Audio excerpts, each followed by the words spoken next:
all suffering from a cosmic illness. My name is Tom. Travis. I'm your Cody for the evening. I am definitely rolling and didn't cause a false start earlier. And I'm Mike. Yes, and this is Roast Mortem, and you're all sick for listening to this, and we like sick weirdos. You're diseased but Love appreciated. sick people. Yeah, who doesn't like sick people? Assholes. I like sick things. Mike, are you rolling on the CBD? Oh, yes. Tons of gas station CBD. Good stuff. So what have you guys been having? You guys have egg salad this week? Egg salad. What did I have this week? I ate 2 1/4 eggs the other day. Oh, so you made a salad on the inside. Yeah. I like scrambled eggs. I don't like egg salad, though. Yeah, I like scrambled eggs. Egg salad is for people over 40. I love egg salad. You don't have to chew it. That's one of my key requisites for eating food. How much you got to chew? Right. None? Great. Even better. Soft, slurp it down. Soft food diet. Smooth brain diet. Travis don't like croutons. Taco Bell, great. Let me get that chalupa. It depends. I'll just open up the chalupa and lick it. Lick the insides out. Right, as I said, very ill people here. So, I want to get right into it, but I know you don't. I would love to, well, what about Chernobyl? What about Pripyat? I don't know. Are we talking about Chernobyl? No, we're Where not am talking I? about Chernobyl. Are you asking how our weeks are? Yeah, that's why I asked you about egg salad. I'm assuming there's egg salad involved in all your weeks, and then you were like, no, there's no egg salad. So what am I supposed to ask you? How was your week would be a good start. All right, how was your time? Well, Oh, God. shit, I actually didn't think about my week at all. Yeah, I didn't. I ate Yeah. egg fried rice. I know we were talking about eggs earlier, so I can contribute that. All right, well, we all just ate some type of salad, or at least the great thing about life is you're constantly making a salad. I guess so. Yeah, all of your experiences are a salad, and jelly goes in the salad. Is that your attempt at Forrest Gumping? Yeah, life is like a bag of salad. What this boils down to is that we don't have anything to tell you about our weeks. No, I was Nah. researching. Oh yeah, Happy New Year, I think. Oh, is that where when we this are? come out? Yeah, I think so. Let me double check. Yeah, all right, let's talk about that. Because the last episode was Christmas. Something. Yeah, like Mike, that. but we're on different sides of the time spectrum. What The year is it ninnies again? and us. Happy New Year! Happy New Year! All right, so it's confirmed. look at that. It's New Year time. We made it. So first episode of the new year. Congratulations yeah, look to at us. that. 2020? Yeah, 2020. Once again, another great year for Roast Mortem. We've gained 2, possibly 3 new listeners. Oh, yeah. And we thank you all. Yeah. So Yeah, I don't know. Now can we do it? yeah, let's do it. Yeah, let's do it better now. Yeah. Okay. You can also start saying like, In the year 2020. In the year Yeah, right. 20. We're in the roaring 20s, guys. Oh, hell. Yeah. 20s are back. Gabby wanted to do she wanted to do a New Year's party this year. cool. I gave her a suggestion because she likes to do theme parties. Like that you come, I don't know, wear a hat party. I thought the theme was the new year. Well, that is, but you can add more flair to that party. So my suggestion, which was not taken, was an optometrist theme party. Get it? 2020. Yeah, I get you. Wouldn't it? If you Well, I wear glasses. What would you so- dress up as? What would you dress up as, Mike? I put like a lab coat on, I right? feel like everyone else would do that, too. And that reminds me of another story, though, before we get into this family story. So I have an uncle who's an optometrist, Okay. and he wants to sell glasses all the time. I don't need glasses. I've never needed them. I'm a little colorblind, but other than that, I'm like a fucking hawk. I can see that. for miles. But for some reason, my uncle, looking to make a buck, he has given me 2 pairs of prescription glasses. That are just what? No, when I was younger, like he would destroy my eyes. Oh. So I would have to go to him. oh, hey, Tom, how you doing? Sand in the eyes. Yeah, luckily we lived in different towns, so I just didn't wear them. But, like, when I was, like, 8, when I got the first pair, I was like, oh, I definitely need these because my uncle said so. I have a real bad headache. Thanks, Uncle. And then the next time I went to his office, didn't need them. My Well, whole that's why I family have to wanted wear me to have glasses. glasses. They want because they see success. They see brains. They see. I'm dumb as shit and I wear glasses. Yeah, man. That's what I'm Same here, saying. Like, yeah. you can Same barely here. read. Dude, I got the smooth. I got glasses. The smooth made me have glasses, man. Oh, you got smooth eyes and smooth brain? He's got flat eyeballs. Dude. Look at that. Yeah. So yeah, I could do a rail of coke off of Mike's eyeballs.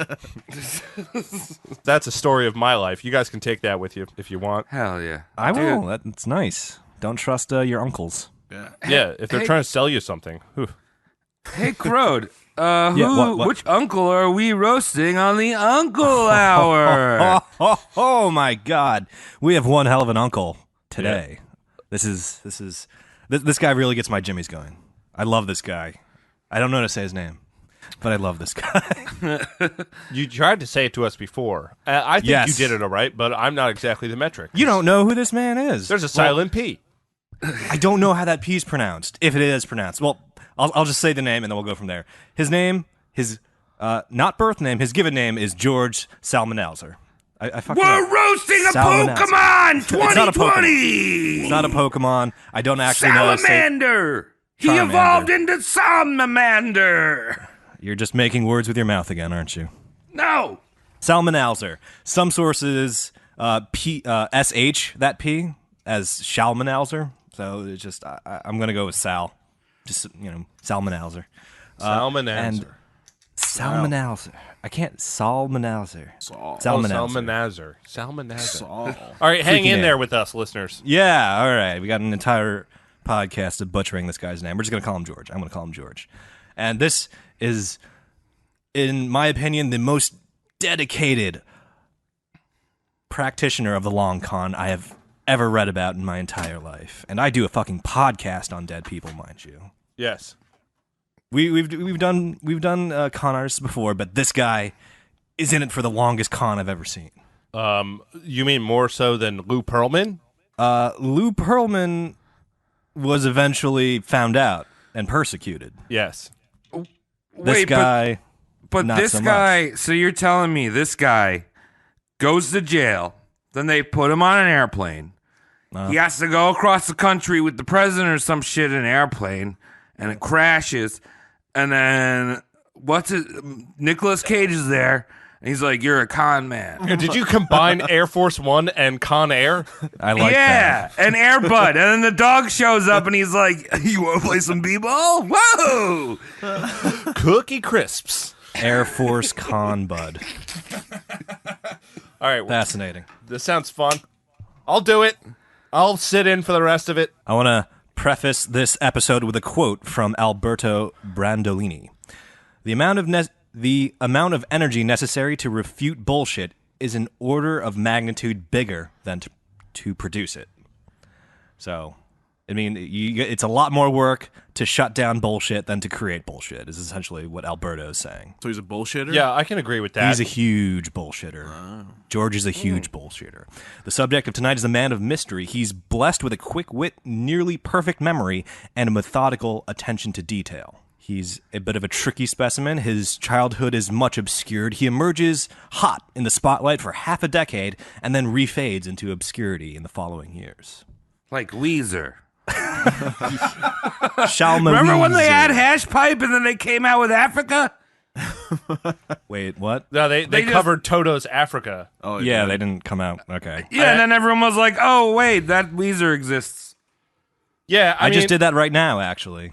Oh, yeah, Weezer. That band is boring as fuck. They got like two songs I like, and that's about it. Yeah, that's what like Travis couple. was saying. Well, the thing is that they don't have bad songs, but they also don't have particularly good songs. Yeah. They lukewarm. Yeah, Yeah. they're lukewarm all the way through. Yeah, it's the Not my opposite favorite, of but- Smash Mouth, where it's always Flago. Always fire. They're a emotionally voided adjacent act to Coldplay, where inherently nothing Coldplay does is bad, but Yeah. god damn you if you buy the CD. Yeah. I get you. Coldplay just like reminds me of like a car commercial. Yes, they do that. Oh, I like that, Mike. Yeah. Like driving in like a really open space, just listening to Coldplay. And it's like, buy this car.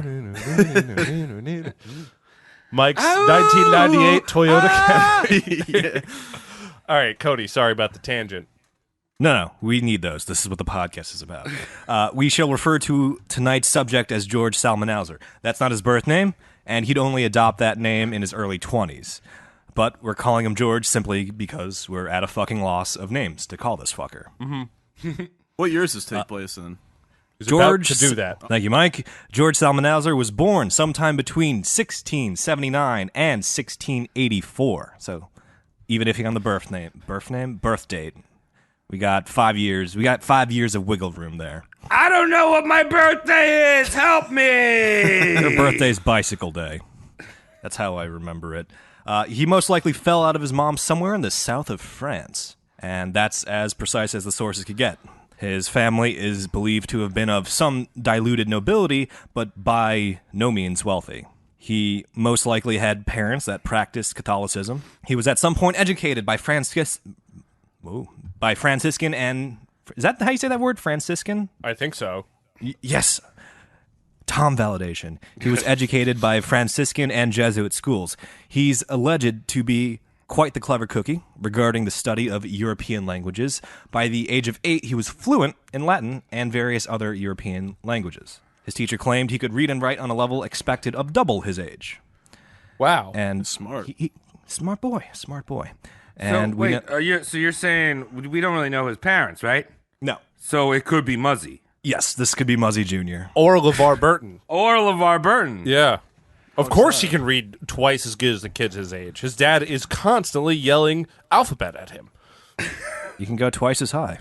Yeah. And then Reading Rainbow! Suck my dick! I don't think those are the lyrics, but I would watch that show.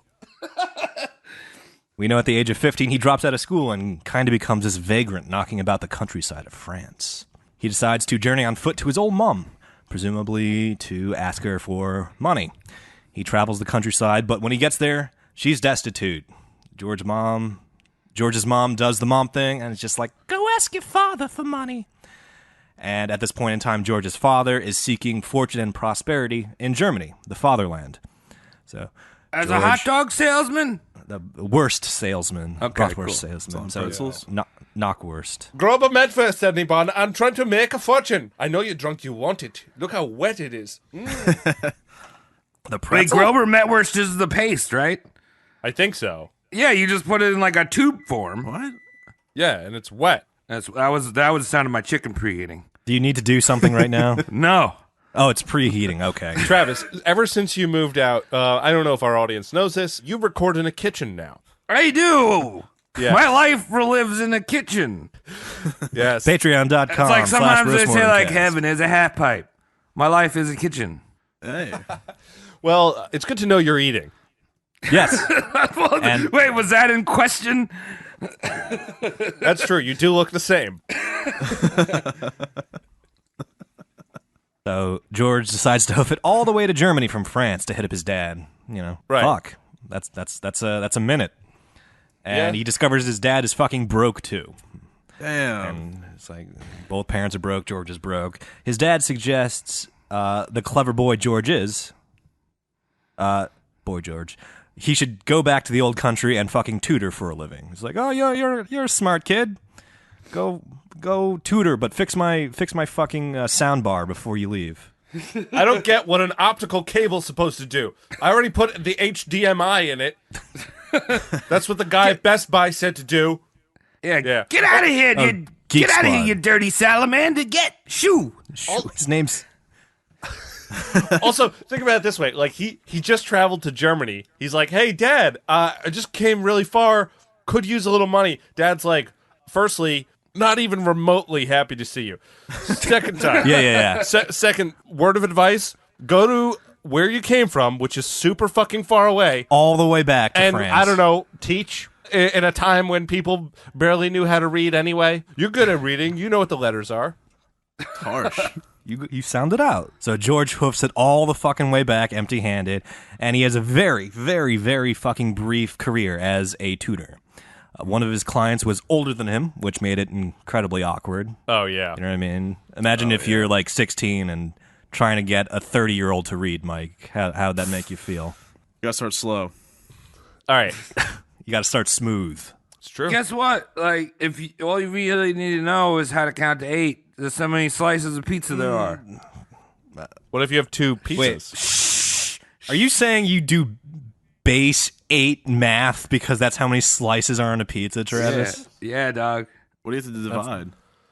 When you have to divide, you just like, Johnny wants 3 slices of pizza. Divide that into And my then you mouth. follow PEMDAS. I feel kind of smart now listening to this. You hear that? you hear what you did to Like, Mike? I just What? learned something. Falsely boosting his confidence. You're fucking wrinkling Mike's brain. Knock it off. No. You guys are so educational. Yeah. I know. And speaking of educational, Mike, another client of our boy George had a very horny mother that tried to romance him while he was teaching his son. Ooh. So Wow, that that's was even more awkward than teaching a man twice your age. His mom was trying to bang him? No. A student's mom was trying to bang him. Oh, that's awesome. Yeah. Yeah, that's pretty badass. It was awkward.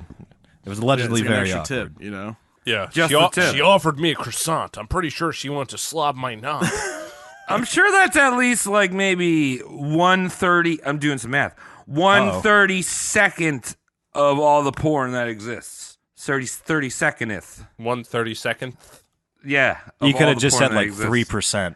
Of You know what, porn. Cody? It's not 3%. Are you sure It's about those 1/32ndest of all the porn. Those stories are. Oh, look, the teacher, my son's tutor's over. Let me. Yeah. it's My true. son's step tutor just showed up. Hey, is Daniel home? No, sorry, left already.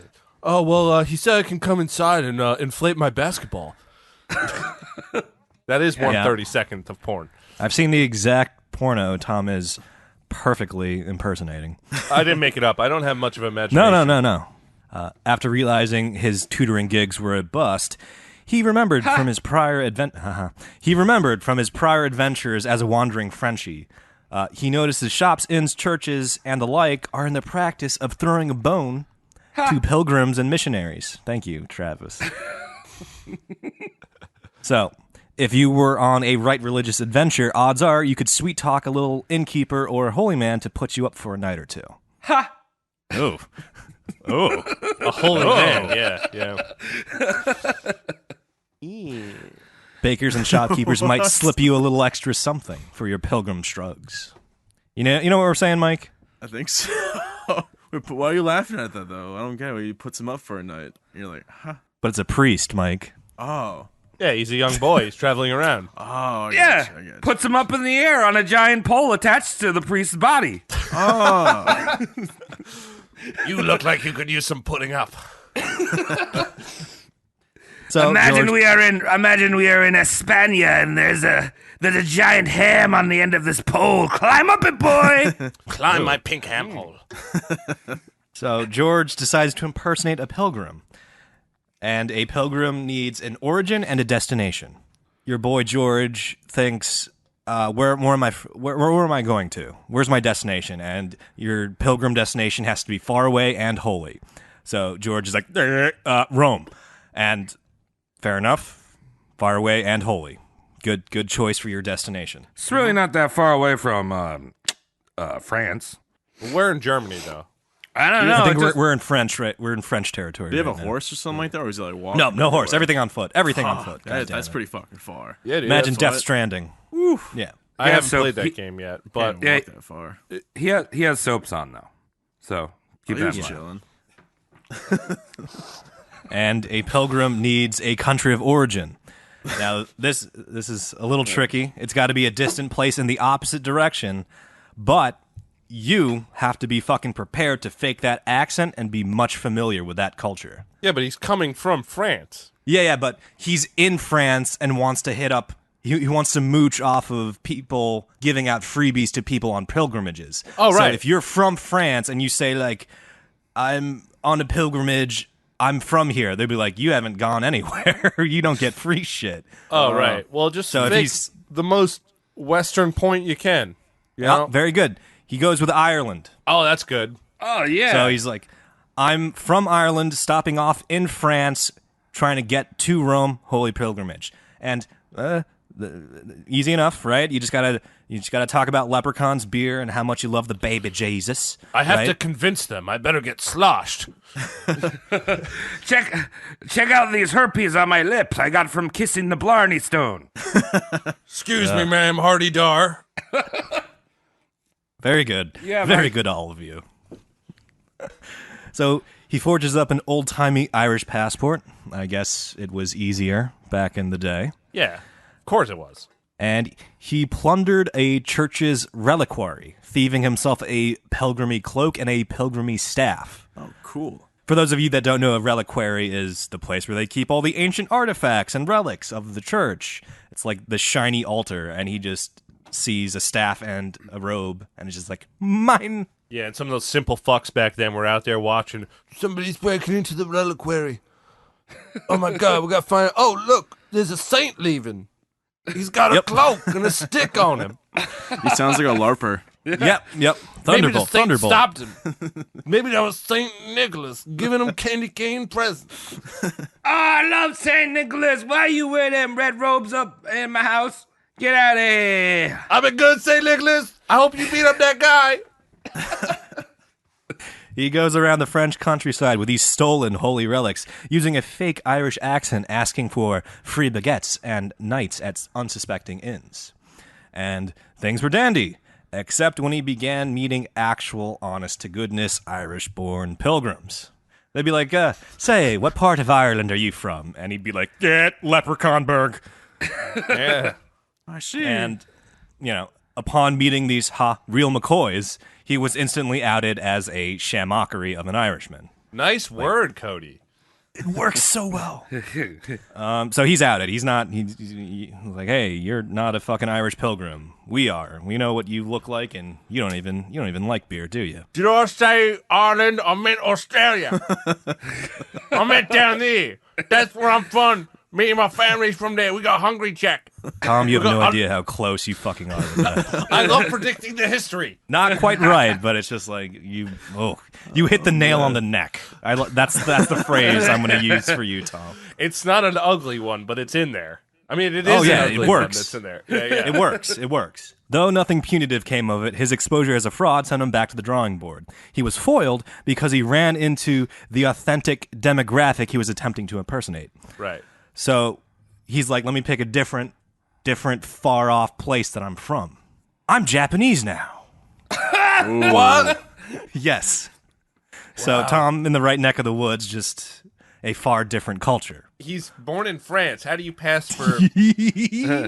Konnichiwa. I am from France. I'm late too. So he's parading around France claiming he's a Japanese convert who's en route to Rome. Someone that's up on geography, what's wrong with this claim? Come from the wrong way. Yeah, that's the wrong way of a different. He missed his mark by a fucking country or two, hasn't he? You're just taking a road trip. Did he go the long way? Oh, the other way around the globe? Yeah. There's not many land bridges. Or either way, foolish. Yeah, Yes. and also this is like the early 1700s now, right? The century's about to swap over. Yeah. Yeah, America, the West Coast is not free yet. It's full of bears. Let me ask you something, stranger. Well, I always want to know what's it like to have a shogun? A shotgun? Yeah, what's it like? It's pretty good. Creative. That's interesting. What's it like to have an emperor? Is that the same thing? Do you guys eat seaweed? What's up with the raw fish? I like sticks. How is that? I've never really seen a Japanese man, so it could be Really? from France, or it could be from anime land. Yeah. Thought your hair would be blacker. Yeah, I mean, Goku looks a little French to me. Oh, does he now? Yeah. Krillin does. Anyway, your boy George claimed he was converted by a Jesuit missionary, which, in his defense, is kind of a smart move. There was news spreading around Europe that Jesuit missionaries were operating in the Japanese neck of the woods. So George was like, me! I'm one of those Asianese converts you've heard of. It's me, this guy. Look at me. And this deception is dubious at best. It kind of works, it kind of doesn't. It got him arrested by French authorities as a spy, so... Didn't even make it out of France. He was French. He could have waited until he was out of France to start telling these lies. Yeah, right. Why don't you just go to Rome first? Just be like, hey, I'm on a mission. I'm because French. he's mooching. He's mooching in France. He's not really trying to go to Rome, Mike. You'd be like, I'm French. I just came from Ireland. Yeah. But once he was released from these authorities, George really digs in and sells the long con, exploiting your average European's ignorance of the exotic Far East. George stated that Japanese people don't cook their meat, and instead only seasoned it with cardamom, which is, by the way, a strictly Indian spice, so like a Japanese person wouldn't have that at all. And yeah, but they do eat the sushi. They do eat the sushi, but this is like red meat. He's like, we don't cook any fucking meat. Don't they eat raw chicken even there pork. too? I always wanted to go to Japan and eat raw chickens. They do that. Yeah, they do I like think. the pink in the middle. Oh, really? Yeah. I don't know, the way their chickens are different than us. Like they They don't have Healthier. Yeah, Purdue made them all, Mechanically so you got to processed. fry them all the way through if you don't want to get that fucking, hepatitis. that Well, in 40 Japan, they 404 stall- of the dick. Yeah, they store the chickens in like a small ball. And then when they're ready to cook them, they throw the ball at the wall, and it opens up, and there's the chickens fresh. All right, look, Yeah. enough of this. Okay. Enough of this Pokemon shit. I love it. So he's kind of like a beggar in the city where they have like the signs that say like, I'm like so and so, like I need this much money, I'm homeless. No, he's more than that. He's like, I'm better than you. I'm just traveling. You want to help me out? Yeah. So he's like, I'm doing holy things for myself and our religion, so any help would be greatly appreciated. Yeah, God will suck your dick when you're dead. You're not going to feel it, but he will do it.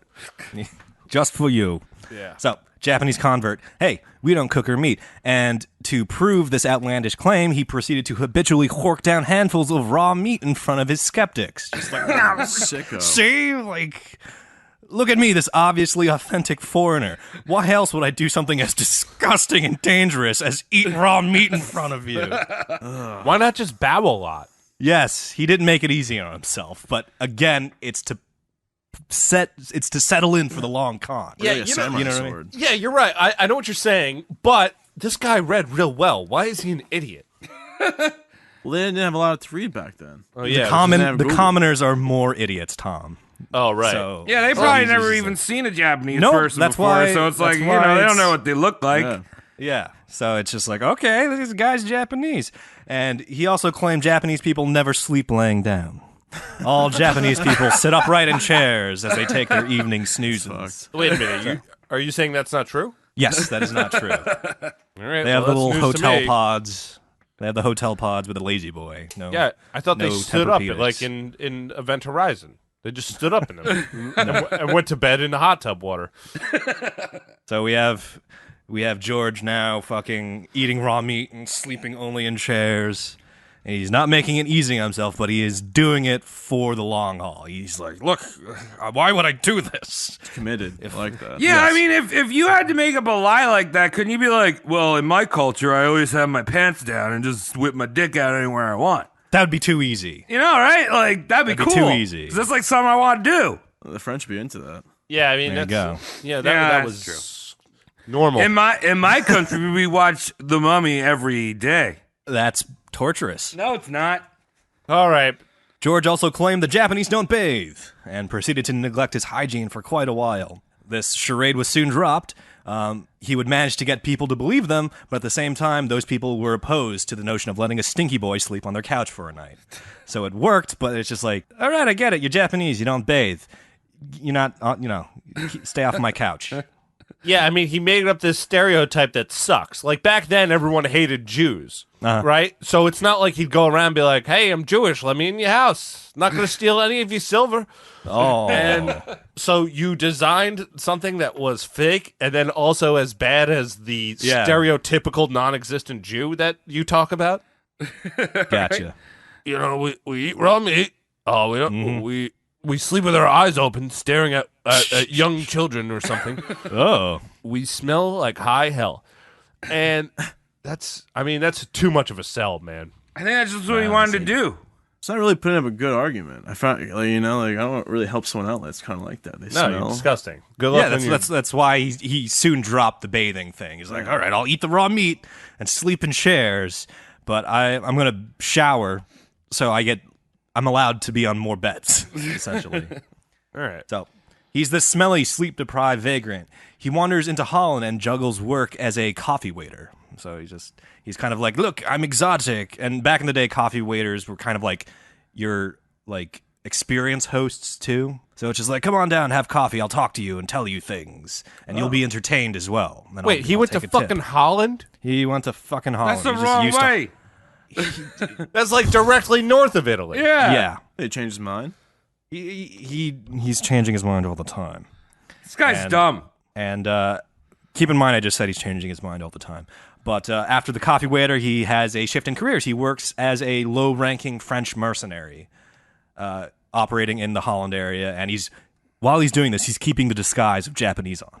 So it's just like, okay, so you're a French guy pretending to be Japanese working for the French mercenaries, but you're in Holland. He's like, yep, that's me. Life's crazy, man. Look, I'm a mercenary. I'll do whatever you need me to do. But I usually do stop at kicking the shins. So I don't want to piss anyone off that bad, you know? So did I mention I eat raw meat? And I'm Japanese. Konnichiwa. He's not Japanese anymore, Travis. He's Formosan. He changes his story. Formosan? Formosan. Who knows where Formosa is? I have no idea, but it sounds like a breakfast drink. I think, to me, it sounded like an IKEA furniture. No, that's current day Taiwan, gentlemen. Oh, Okay. So he's just like, the news started filtering in. Remember the Jesuits in Japan? They started like writing detailed reports, and it wasn't matching up with anything fucking George was saying.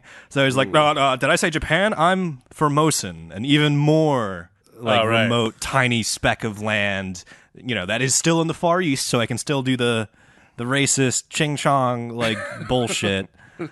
But and at that time, the letters came in saying hey, dear family, I'm having a great time here spreading the word of Christ in Japan. My bed is fantastic. I'm constantly laying down. The barbecue is fantastic. Loves cooking meat, and we're showering constantly. So and he's just like, fuck, god damn it. Oh, yeah, I'm from Formosa. You been there? No? All right, great. Yeah, no, most people haven't. Don't ask. They're very brutal people there. Yeah, I'm really very don't wanna go nice, there. but Oh, I could read 8 languages. You want to see what the Formosa language is? Squiggles. Oh my god. Travis slightly predicting future history there. Boom. taking my job, Travis. Not so Coming sick. at you. So imagine you're just this mercenary unit and the guy's nationality changes overnight. And you just be like, fucking, all right, whatever. At one point, the French mercenary unit mingled with a Scottish unit. And these Scots have a chaplain. And that's a traveling priest to give rites if you get mortally wounded and send you on your way to the afterlife. This chaplain's name was Alexander Inez. And I'm not sure how his last name is pronounced. I've heard Inez, and Inns, but just because Enos is much funnier, we're gonna go with Enos. Enos. Enos. And so George does George and proceeds to shoot his dumb fucking mouth off in front of the inquisitive Enos. Wait, so this George guy is killing people now? No, he's a mercenary, but he's fucking doing boot camp stuff. Okay. Moving fucking supplies, So the heavy thing from point A to B and back to point The A. chaplain's there oh, I'm sorry, you stubbed your toe. Let me pray for your toe because you want your toenail to grow back straight. Yeah. It's probably not going to because I just looking at it. But one day I wish you the best. Many praises unto you. Where you say from Thailand? Formosa, sir. Formosa. That sounds like a breakfast drink. If only they had 23andMe back then. Or the shit Yeah, that'd solve all this. called- They didn't even know Swab. DNA existed back then. Yeah, that's true. We just got that. Woo! Go Isn't us. that weird? Yeah, and the guy Yeah. who found it is an asshole and lives near 2020. you guys. But he's Oh, still yeah. alive. Who? Me? Crick, I think. Crick, yeah. Or is right? it? Oh, the Yeah, is it- eugenics it's guy? Yeah, eugenics Yeah, guy. that guy. Yeah. He's still Hitler kicking. He's loves. 91 years old, and apparently he's still an asshole and just swoops into Cold Spring Harbor Lab and he's like, "Guess what? The blacks are bad," and then Yep. runs away. Oh my god. Well, you know what? You gotta give credit where credit's due, okay?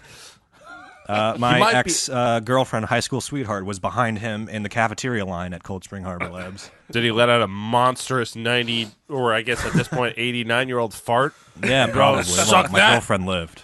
Suck that! I'm a man. Genetically, the Chinese have worse farts. You want to Turns around, smell that. He'd say shit like that. So George shoots his dumb Formosan mouth off in front of this pretty smart guy named Enos. And Enos thinks to himself, none of this fucking sounds right. I'm pretty sure even Asianese guys fucking lay down and take a bath every now and then. So, skeptical, Enos commissions George to translate a bit of the Bible into Formosan. Again, Formosa is a very, very real place, but Formosan is absolutely not a real language. All right. And this guy's George never seen Taiwanese ever. No.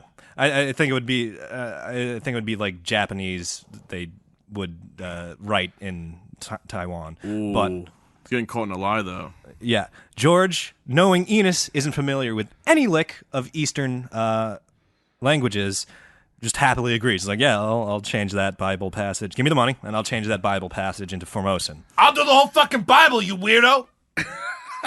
And he does it. He just presumably scribbles a bunch of nonsense. Shit. And he's like, here's your Bible passages, money, please. And then days later, Enos asks George to translate more. He's like, all right, do it here. Next passages, go. And George happily takes the money and, scribbles on fucking paper. George would scribble right to left. You know what I mean? It's like, oh, this is Formosan. It goes it goes the wrong way. Right. I think it actually goes top to bottom, but he was just like, Formosans are backwards to everything Westerners do, so it just goes the other way. Not thinking outside the box. The thing was, the two translation jobs Enos had commissioned involved identical passages of the Bible. Yeah, Enos. Make him suck you, Enos. So imagine George was asked to translate passages 1, 2, 3 on Monday, and then passages 3, 4, 5 on Wednesday. So he did the third passage twice, and Enos, the clever cookie he was, compared, it's a language, it should be consistent, if not identical, and it didn't match. Go Enos! Go Enos! Literally just scrabbles. It was literally just scribbles, and Enos was just like, hey man, hey dude, listen, you're not from Formosa. These scribbles are not consistent as any language should be. Here's what you're going to do. You're going to develop a unique, consistent language so no one can catch you the way I just did. Then you're going to invent some spicy, non-Christian backstory, and then you're going to tell my boss how I painstakingly converted you into a Christian. I get a promotion, you get the allure of being a Far Eastern convert. He's obviously not foreign. They're in the same region. Like a Dutch person. Yeah, he got caught. But what I'm saying, how does this Innis guy, he does this smart ass move, but why does he think this is such a good idea to try to get him to work for him? Because he's converting him to a Christian. Yeah, but what does that do for you? That just looks good for him, for his boss. Yeah, but he can't do that anyway. That's a fucking job. Just do it with real people. No, he gets priest points. Yeah, he gets priest points. It's an exotic. It's exotic. You managed to convert someone that's not even on the continent. So it becomes like a museum specimen and something worth a promotion and a transfer, which is exactly what Enos was going for. You just captured a Snorlax with your pokey flute that's skin-colored. Shut up. If they knew what the future held with all these Korean churches that are in the area, that is the weirdest thing to me, by the way. Nothing against Koreans, but Korean Christians, very strange. I see those advertisements. And also the Shin Yun. What's a Shin Yun? What? That's that Chinese dance thing that happens every holiday season. They're probably just pulling down the posters right now. It's everywhere. Shin Yun. But it's like a Christian. Oh, I know what you're talking about. Chinese- Yeah. I thought that It's was like a Cirque game. du Soleil, but Asian. Yeah. And Christian. That's the weirdest thing. God, And Christian. So well, I hope we're doing okay. yeah. So Enos is a bit of a con man himself. History would remember him independently as his own unique plagiarist and fraudster. So this is just like, oh my god, the one person to figure out the deception is a con man himself. That's incredibly fucking lucky for our boy George. It's just like, yes, like the guy won't tattle. So, behind closed doors, these two star-crossed tricksters agree to perpetuate this entire conspiracy. And George was just like, do I still have to eat raw meat and sleep sitting up? And Enos was like, that was actually a good touch. You keep doing that. And George's like, fuck. Yeah, Simple, caught man. you, idiot. Yeah, got you. So, Just sucks George... sleeping straight up. Yeah. George and Enos lay down the foundation of this character named George Psalmanazar. Okay, I did it, yeah. And the story goes, a wicked Jesuit priest named Father Rhodes had enslaved a Formosan man. The Formosan man would eventually escape his captor. The foreigner wandered destitute around Europe until finally accepting Christ into his life. The foreigner was first introduced to Catholicism, but found it distasteful. The Formosan man then met with Alexander Enos, who graciously oversaw the foreigner's conversion to Anglicanism. Church of England. Thank you. Enos baptized the Formosan and bestowed upon him the Christian name George Psalmanazar. This cover story carefully exploited the bigotry of the time. French Jesuits weren't in high regard, so it was easy to believe at the time a crooked fucker of said ilk would abduct a Eastern man. Also, poo-pooing Catholicism got George easy bonus points with the Church of England. And for Europeans in general, it comfortably painted Asian civilizations as lesser ones that were willing to convert and adopt Western societal norms. A spoonful of sugar really helps the totally absurd bullshit go down. Well, I mean, that does explain anime. It all comes from Disney. Does it, though? It does. with the So wait, tits. so this Spider-Man, he's walking around Europe now saying, I'm a salamander, look at me. Oh. Yes, Psalmanazar. But, so wait, he's just, like, is he getting newspaper publishing? Or is this just this fucking guy, Enos, that's like, I just want to get my boss to give me a bloge? It initially starts with Enos, but it soon snowballs because everyone wants to sit down and have dinner with this Formosan man from the other side of the planet. Who speaks perfect Western languages. Oh, yeah. He's very smart. Yeah. Did he have a special accent? Did you find that out? He had a unique accent that was that came off slightly natural because he just had so many languages in his childhood schooling that he just kind of sounded like nothing ever heard before, and the dumbasses were just like, that's a Formosan accent. So did he just talk like Mrs. Swan from Mad TV? Yeah, something like that. Oh, that? Ian is so good. He looking like a man. And like no one could peg his accent just because it was all European and with a dash of Latin, so it was like this omni accent that wasn't heard before. I can't believe it.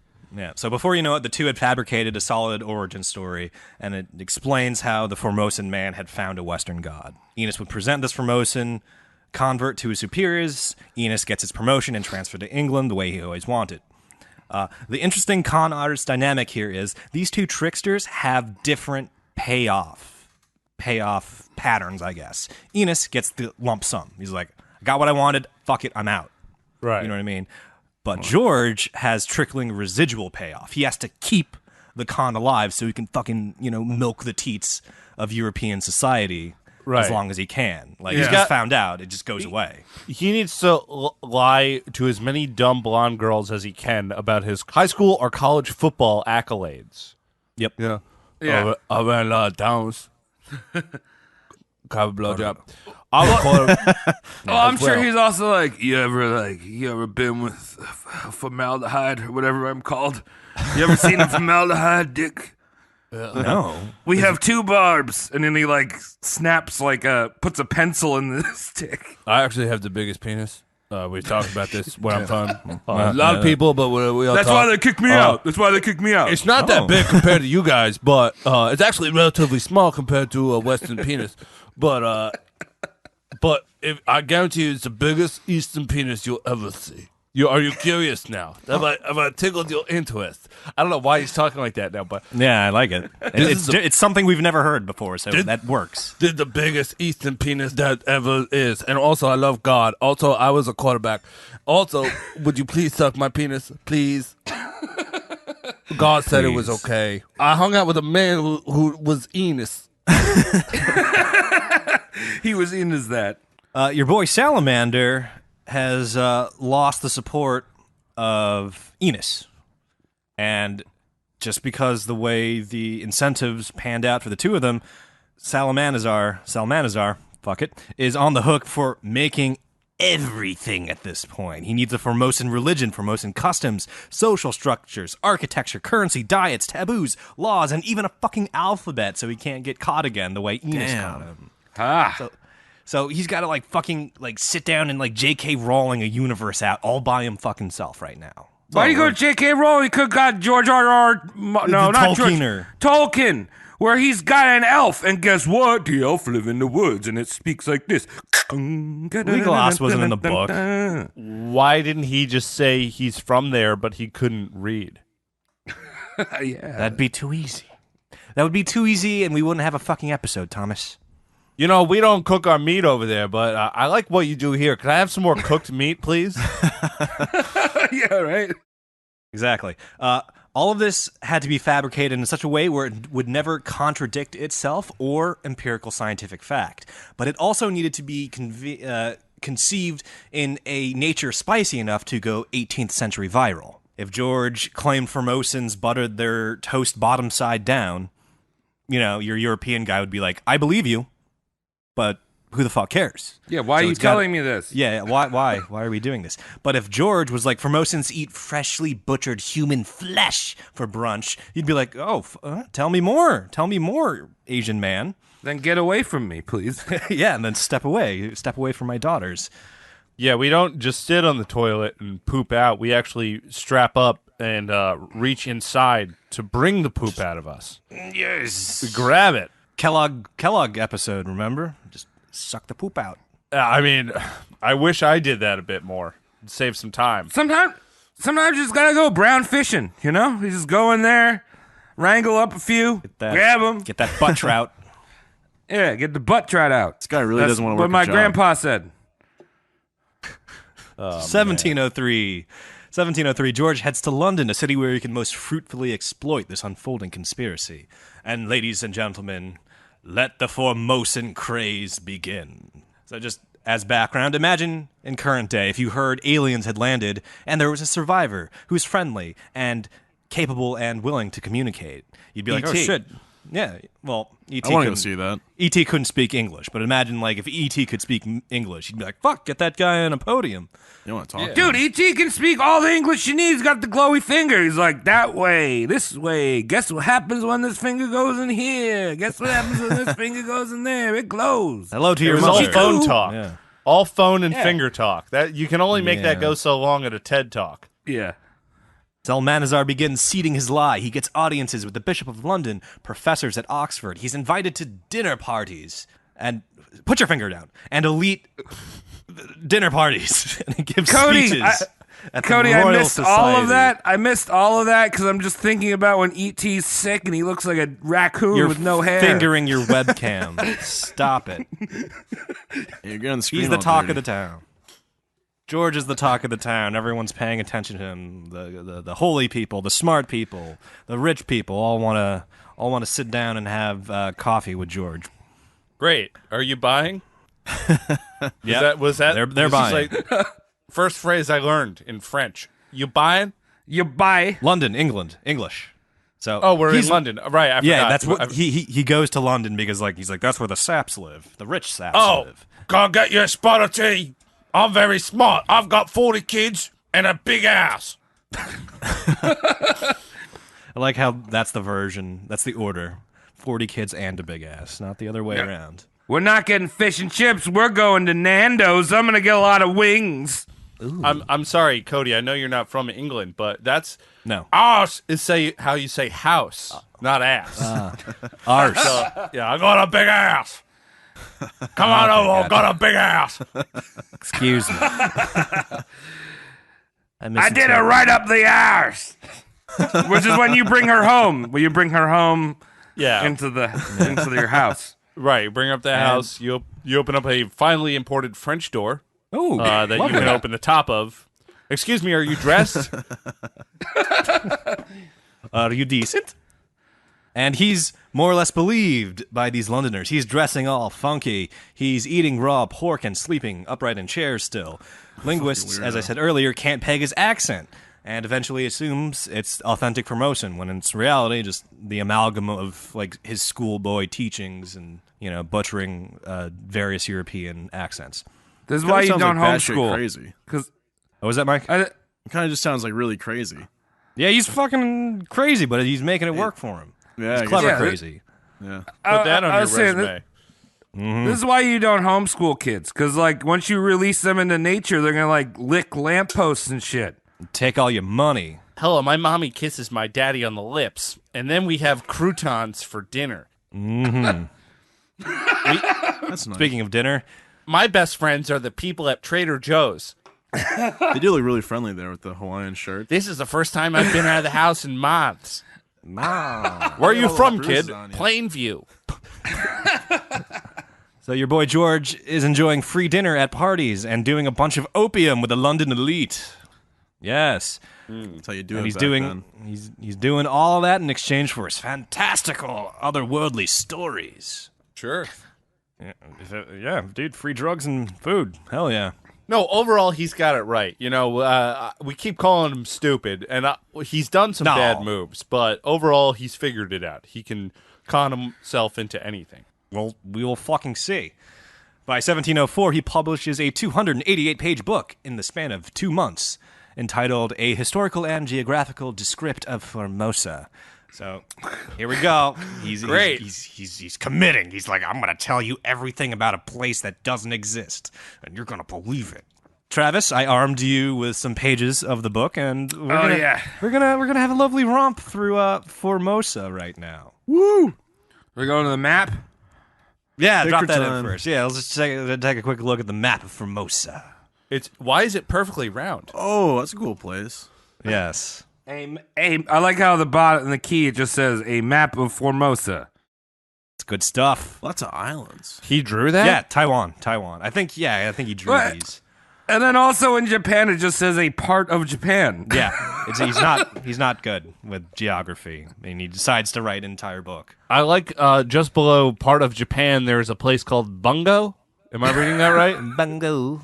Yeah, King and Bungo. Part of China. Chemo. Zemo, like the drink, and then Bungo. Very nice. Bungo, you'll find the needles on the beach.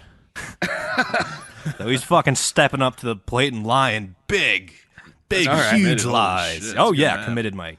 I'd believe that back then. Yeah, like Travis said, that could be like a Tolkien map. You know what I mean? Something that just flops out the end of a Lord of the Rings book. Yeah, no way I'd believe that now, but I'd believe that back then. Oh, yeah. So, according to the literature in question, Formosa was a moderately prosperous island nation run by monarchy. The iron-fisted emperor Mariandanu ruled the country from the shining capital city called Zernesta. Wait, Paul Dano runs the country? Mariandanu. Like in There Will Be Blood? No. Daniel! Marion Danu sounds like a guy who has the worst color Lamborghini and can't afford to pay the price for it. Yeah, and skimps on the parking meter. Yeah, it's about to get repoed, but it's like seafoam green. Oh, I am very rich. Wink. I will treat you to IHOP. Mariandanu rules the country from the shining capital city named Zeternesta. I'm going to assume how that's pronounced. Formosa had farmable countrysides and, get this, floating villages that would trade with you. So it's just like, Cool. Merchants don't need to take up land. Put them in the ocean. It's like, oh, that's actually like slightly clever. You're keeping all your land for farming. It's amazing. It's a great Yeah. idea. yeah. Don't they wanna have... check it I out. remember I've seen some Jackie Chan movies. They have those villages that are all floating. Yeah. In Yeah. that area. Yeah. In the general area. In the I was water thinking area. about the Fifth Element when the food truck just pulls up to your window. Yeah, it's a canoe, though. Yeah, I haven't seen the movie Yeah. in a long time, so I can't quote it. But man, that's a lot of fishnet. Yeah, that is a lot of fishnet. Yeah. And when he smokes like a third of his cigarette, he's like, I'm done with this for today. I love yeah, that. I remember that. I love those tiny cigarettes. I mean, I would have to smoke a lot of them to get happy, but I like that they're so small. It's novel. Chodes. It's the My Little Pony of vices. Formosan currency looked like guitar picks. And Travis, if we could have the picture of that. Wait, do we want the floating village? Oh, yes, that too, please. Okay, so Do the floating village. Here's the floating village. And that's a merchant village where you would pay for things with the currency that looks like guitar Scroll down picks. Okay, and then the Oh, cool. It's got like a little clock tower in the middle of the boat. That's definitely not going to fall over. No, never. That would never fall over. I don't know what you're talking about. No. They have this currency that looks like guitar picks, which I thought was pretty cool. why is it?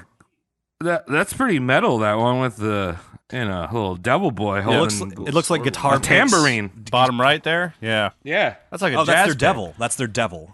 Why would you put your devil on your currency? Because they're a backwards evil. Asianese race, Travis, that doesn't know any better. Yeah, so their currency looks like guitar picks with like playing card faces on it, kind of, right, Travis? Yeah.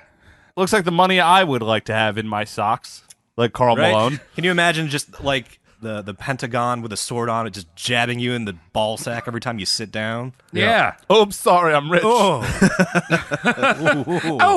Ooh, I'm so rich. money rich. rich, sperm poor. My upper thighs and balls are very sore for being so loaded. The main form of Formosan transportation was horseback or camelback. Camels. Wait, they all wore camelbacks? No, they traveled on camelbacks. If you want to know what they wore, please drop in the fashion picture. All right. The women wore I hope I gowns. see. I hope I see camelbacks. No, you're going to see something. The women wore gowns and different styles of masks to convey whether they were virgins, married, or widowed. Oh, yeah. Cool outfits. I like how the bride is just like sunflower head. Yep. It just got like leaves around the head and the little middle is a little face. And Tom, what are you reacting to there? I'm reacting to the men's clothing. Yeah, I think Tom would like the men's clothes. Men May I only paint wore a picture? robes. What's that? Oh, May yes, I paint a please. I was picture to going the but audience? Let's. I'll back you up after you're finished there. So what now is happening is there's two models with prominent. What is this culture called again? This non-existent Formosan. culture? Formosan. Formosans. So, they both have homeless Joe Pesci hats on from Home Alone 2. Uh-huh.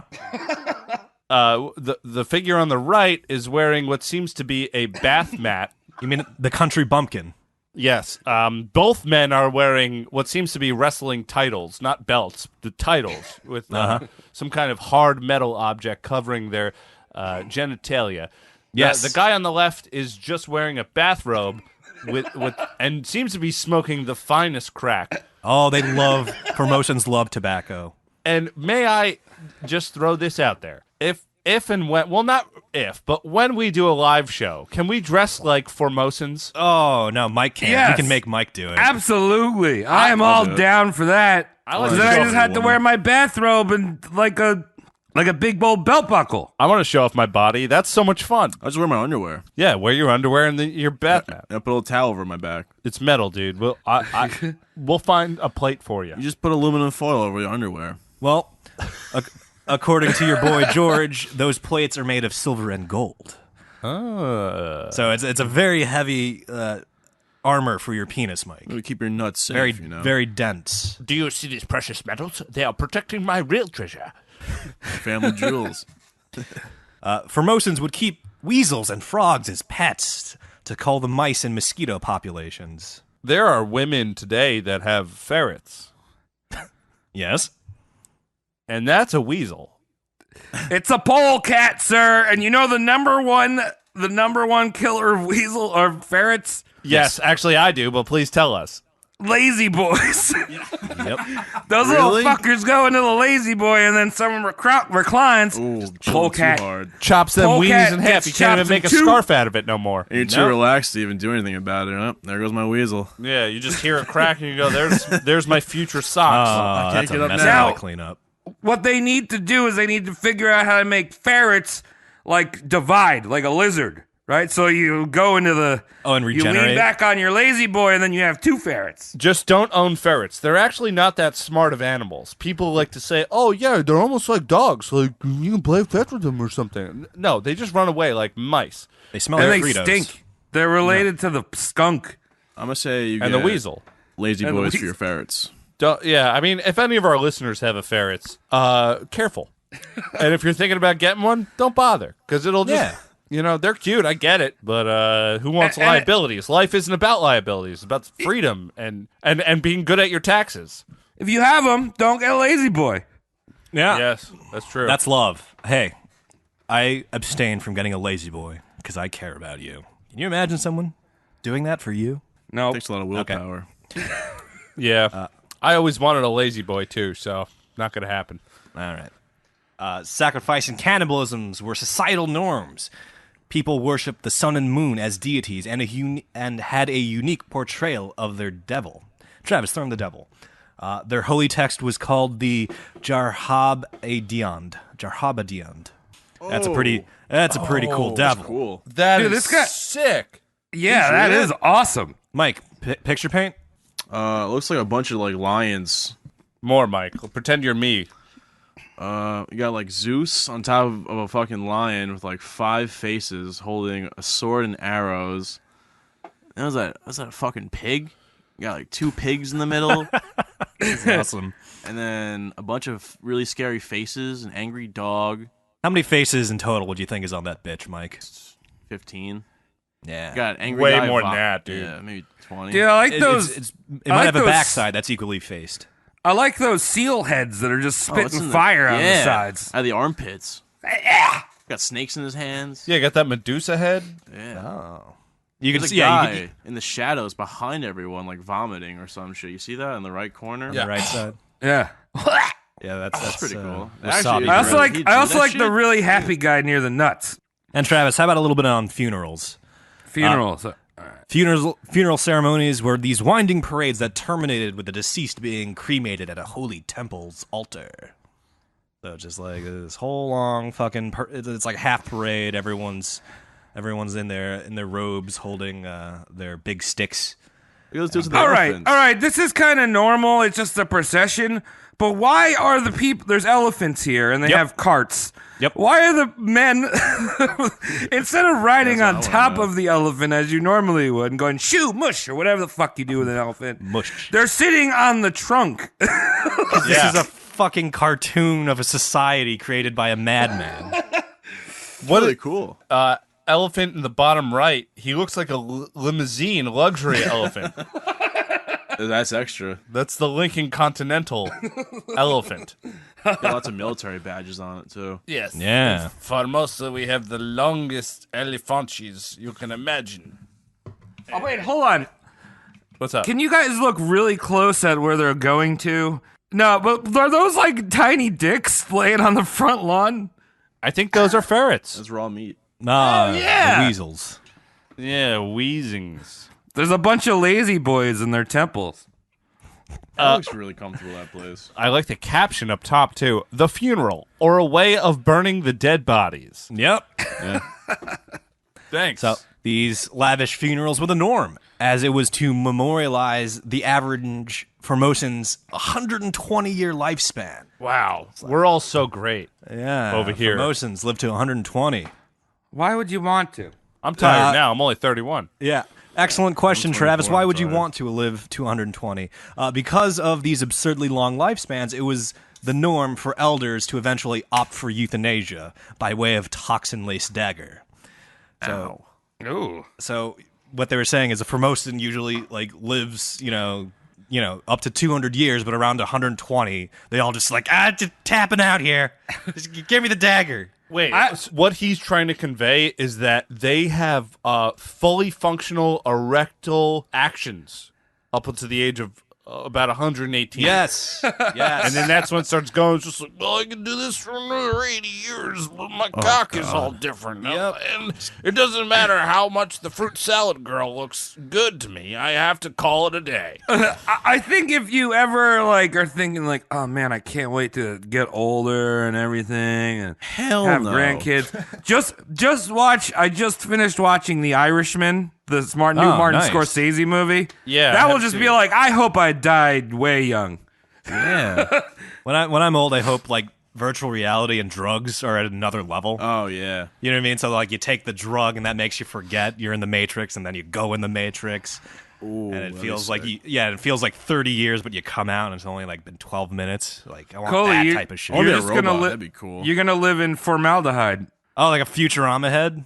No, not in formaldehyde. Whatever this place is called. Formosa, you fucker. Formosa. Yeah, you're going to wake up and you're going to be like, I'm in Formosa right now. Look at these gentlemen with wearing no pants and bathrobes. They've got an Wow. armor plate over their dick. Do you think they did knee replacements too? I mean, this is a fake place. We should stop talking about these. No, we should talk about it more. All right. Travis, what do you think's for breakfast in Formosa? I'm thinking they take a turtle. They don't kill it. They don't kill it. It's not turtle soup. They just take a turtle, then they put soup on top of the turtle. So you got to constantly have to walk after your soup, right? Like you're going down the Gotta beach. crawl just like, after your oh, soup. Oh, jeez, come here.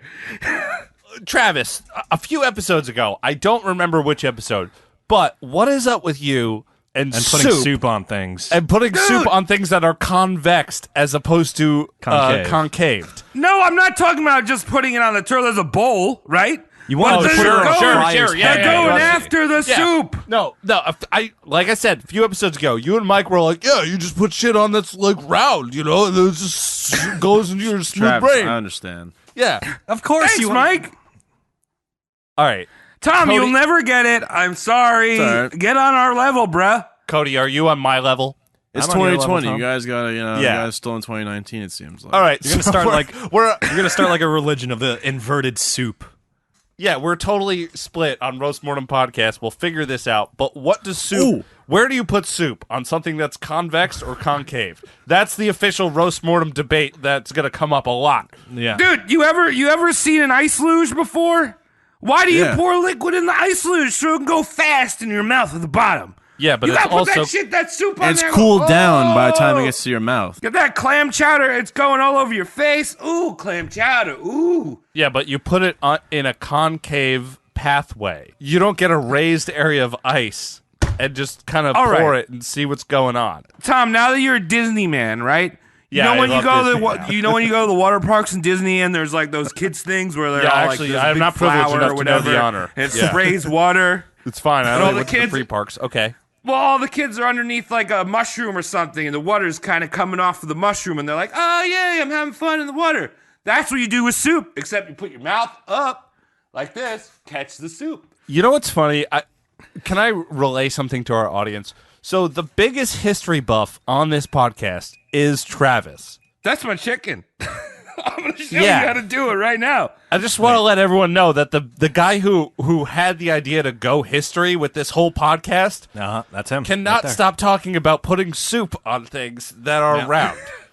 On top of them. Oh, we were talking about heads last time. Putting It- French onion Yes. soup on the head. Which is a round object. Well, yeah, that makes sense. Well, Yeah, but it's got you and the I are dome on the part same to team. catch Me and it. Cody are on a team, and you and Travis are on a team. Team Smooth. It's the age-old Team roast mortem Smooth. question. Where does soup best go?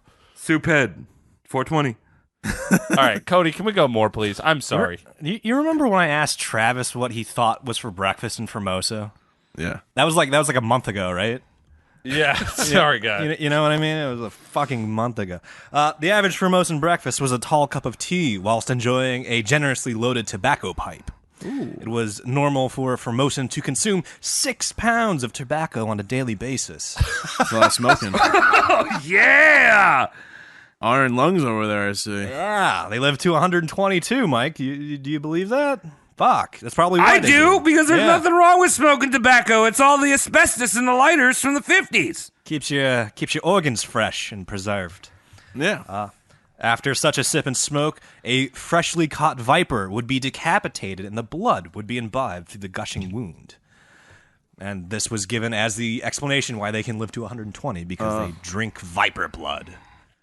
All right. Don't they do that in Asia though? Like viper bile? Didn't we do a show at one time, Cody, where the guy was drinking viper bile shots? Maybe he And he was I in saw like Vice about that. Taiwan or something. And to my understanding, not that any of it works, but the way a lot of Eastern countries handle their shit, whenever there's an ailment, they just find a small animal and beat the shit out of it and snort it. Pulp. Yeah, or like an endangered one like the rhino, so they can get fucking boners. Or shark fins. Yeah, just trying to fuck. You're dead now. Look at those rhino sex pills in the bodegas. Rhino Yeah, well, they're 69. like, dude, the rhino's horn can't go down. My dick obviously won't go always down. hard. Omni stiff. All right, continue. The average lunch and dinner would begin with more tea and tobacco. But there would also be a main course of raw meat. Perhaps even human meat.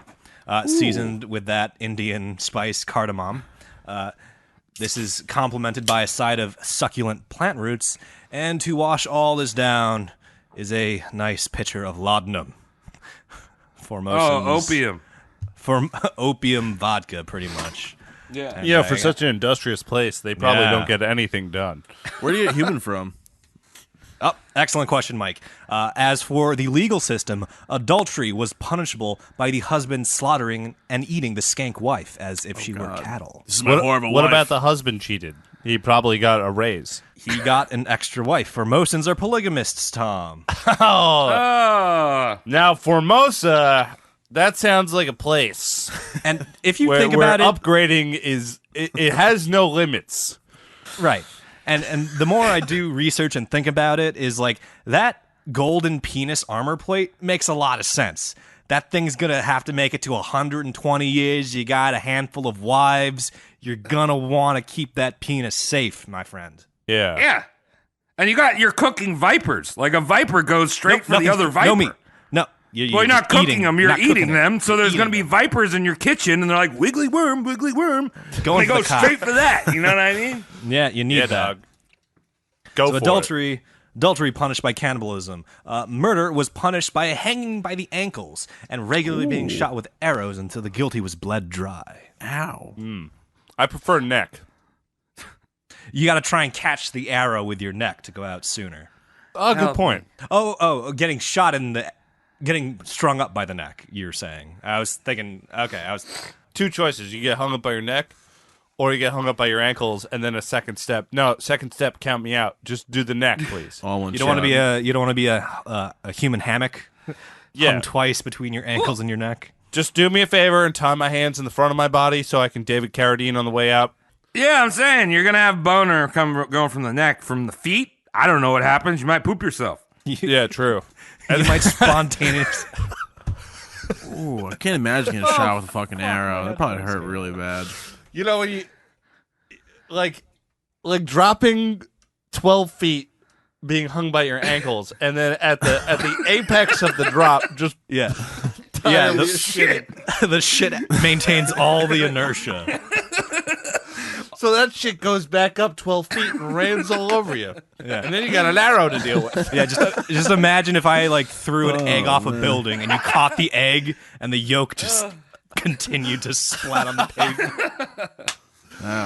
Boing. Oh my fucking god. Boing was not a funny sound to them. No, they hated it. Yeah, boing. Uh-oh, someone just died because they had too much bad fuck. Treason punishable by crucifixion. However, different from Western crucifixion, the condemned was entitled to rations to test their willpower. If they took the rations, they would obviously survive longer. If they could say no to, I guess, the viper blood, they would pass on sooner. Oh, so they fear factored that shit. No, They're yeah, I like, guess. oh, the Romans? Lame. How can you eat this viper blood? Well, you Yeah, were you just gotta challenged to not to, so you would die sooner. You know what I mean? Yeah, or you could just be hardcore and be like, I'll Starve eat yourself more. to death. Yeah, you can eat more, but you'll be in agony for 3-4 times as long. That's the fear factor. Do I have to pay rent here? Okay, keep giving it to me. Yeah, funnel, please. And the guy is feeding me fucking snake viper or whatever it is. He's just like, have you ever tried DMT before? Have you heard my podcast? Do you like MMA?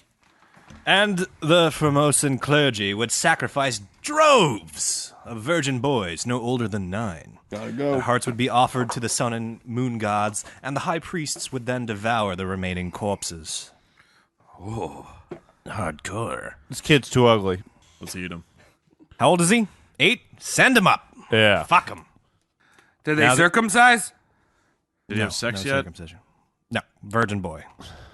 That's the Virgin boy, part of Virgin boy, yeah. Yeah. You remember being a virgin, right? What was it like? Boring. Very sad. Would you like to be sacrificed? I mean, not before I would ever. I wouldn't want to be sacrificed before I bang someone. That would So suck. you're all right to be sacrificed Well, you wouldn't now? be sack. Yeah, I'd be alright, whatever. It's No, they there want we him go. as a sacrifice, not a virgin anymore. You haven't lived yet, you know. I feel like then. That's how they get you. You do the deed, and then you're like, well, you can sacrifice me. And they're like, no, we don't want you. No. It's a catch-22.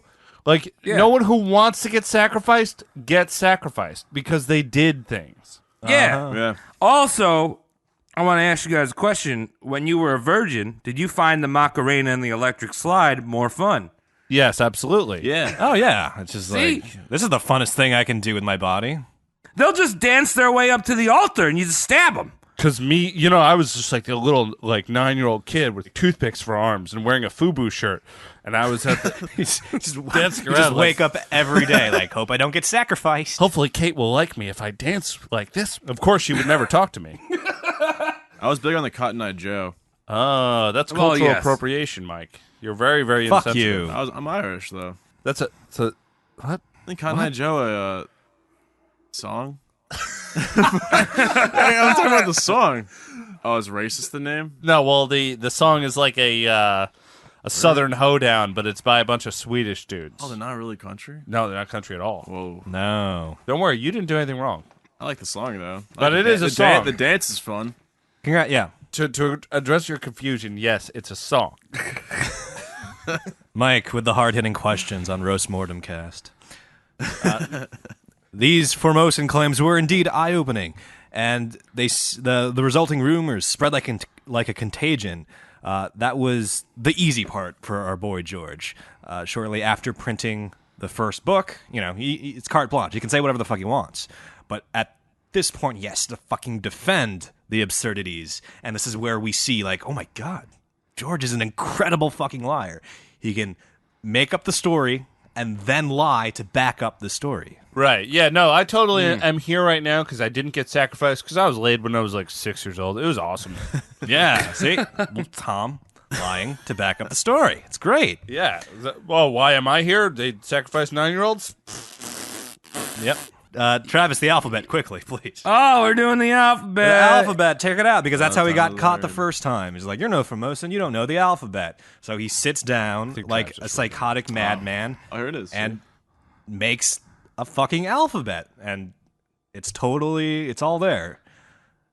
It's he invented his own language. This is like Klingon, kind of. You know what I mean? Totally invented and consistent, so... You know there's some linguistic nerd that knows how to read this shit. yeah. Oh, yes. Well, right now we're gonna make Tom, that fucking linguistics nerd, and read a translated Lord's Prayer Oh, my in goodness. Formosan tongue.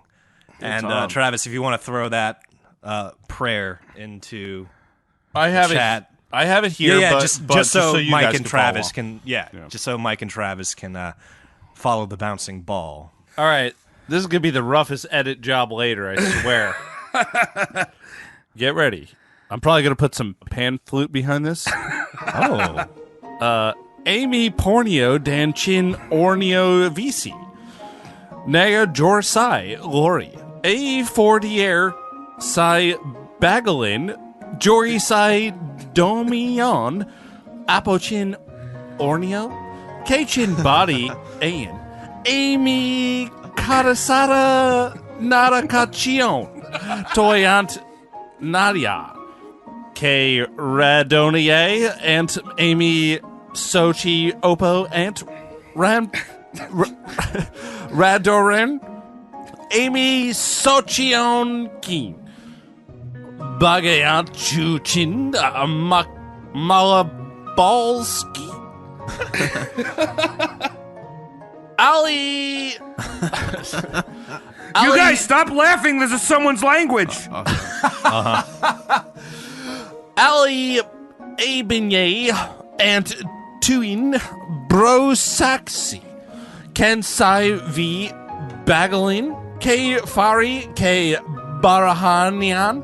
Chin Ayanya. Sendabe Amin. Amen. Amen. Oh, right. I like the last word. Sendabe. Sendabe Amen. Amen. Thank you. That was the Lord's Prayer from Tom as a Formosan man. I tried my best. You know, I want to learn a lot about the world. So you can see there was a few repeated words in there, right, Tom? Like Bagalin. Yeah, what was it? Sorry, I already put it away. But the first word in is used a lot. I guess it's the. Amy. Yeah. Amy. I think Bagalin is father, and Amian, I guess, is amen. This is a crock of shit. I could write this. There you go. This makes Ginsburg seem talented. There you go. And he would use this to avoid that Enos trap. You know what I mean? So if ever someone asked him to translate, it would come out the same way every time. It makes sense. There you go. And George would use the second edition of his book, the Geographic and what the fuck was it? Historic? No, it was a Geographic. I fucking hate my life. The book about fucking Formosa. Yeah. And he would use Formosacon. The one with all the pictures and the letters. George would use the second edition of this book to counter 25 objections his skeptics threw his way. So it's like, hey, if you do this, why is this like this? But he would use his own creativity and penchant of lying to circumnavigate it. And we're going to go with a few of them right now. Objection 1, you're dumb. Wait, hold on, Objection Cody. 2, you're super stupid. Yeah. Cody, Yes. So this guy's super famous, and he's never ran into anyone that was like a trader that traded with Japan and shit. And it's like, wait a minute, I've been over there. I've never seen none of this. There's no fucking people wearing diapers. Taiwan is an incredibly hard place to land at this point in history. It's an island, and it's got all these fucking sea cliffs that surround it. So it's kind of a pain in the ass to be there. Yeah. The reports did come and say, and sailors were just like, I don't see anything here.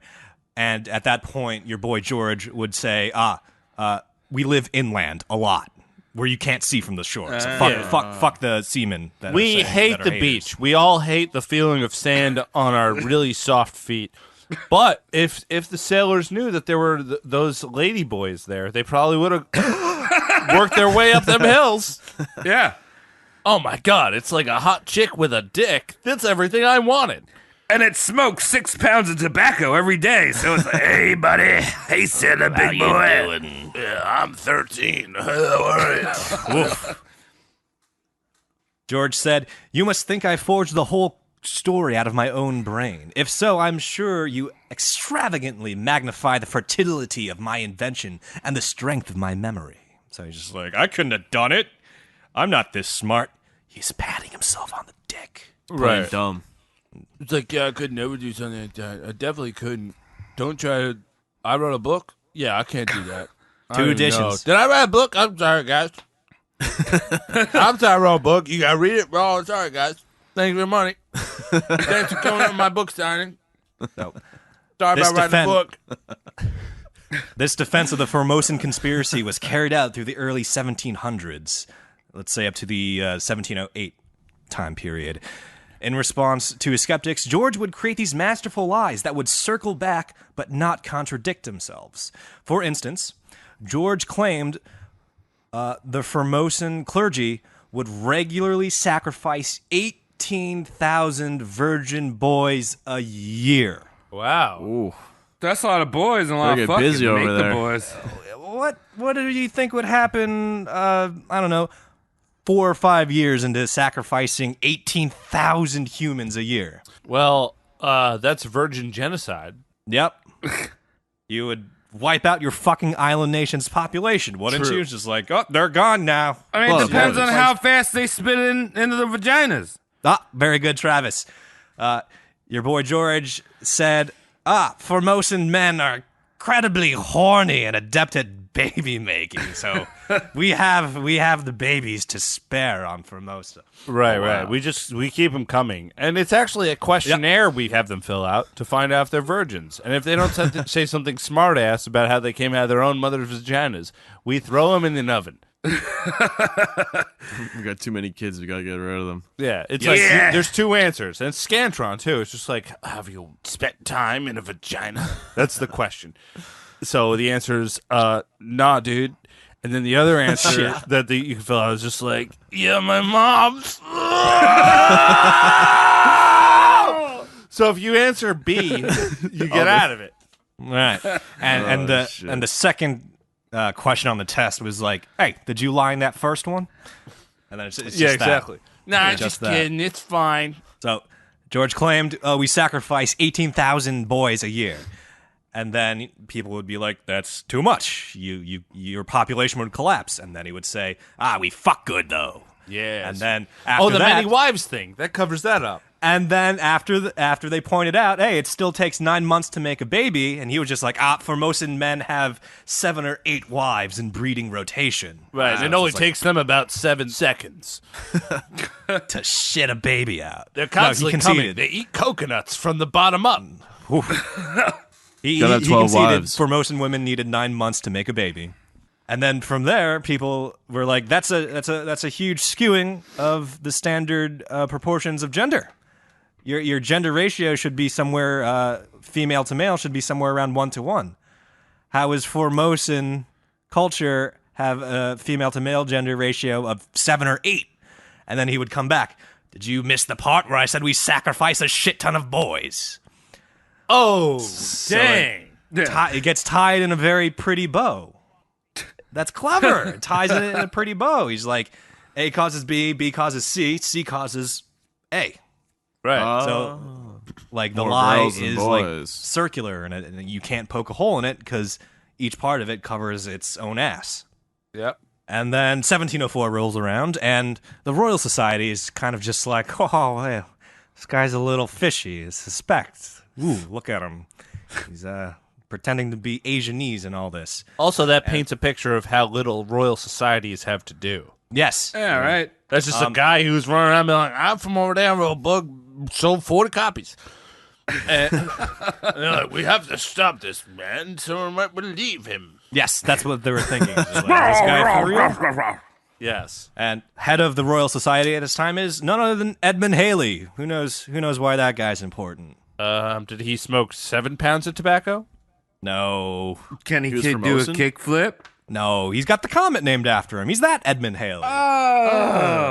So he's a brain. He's got that juicy boy that floats around in space.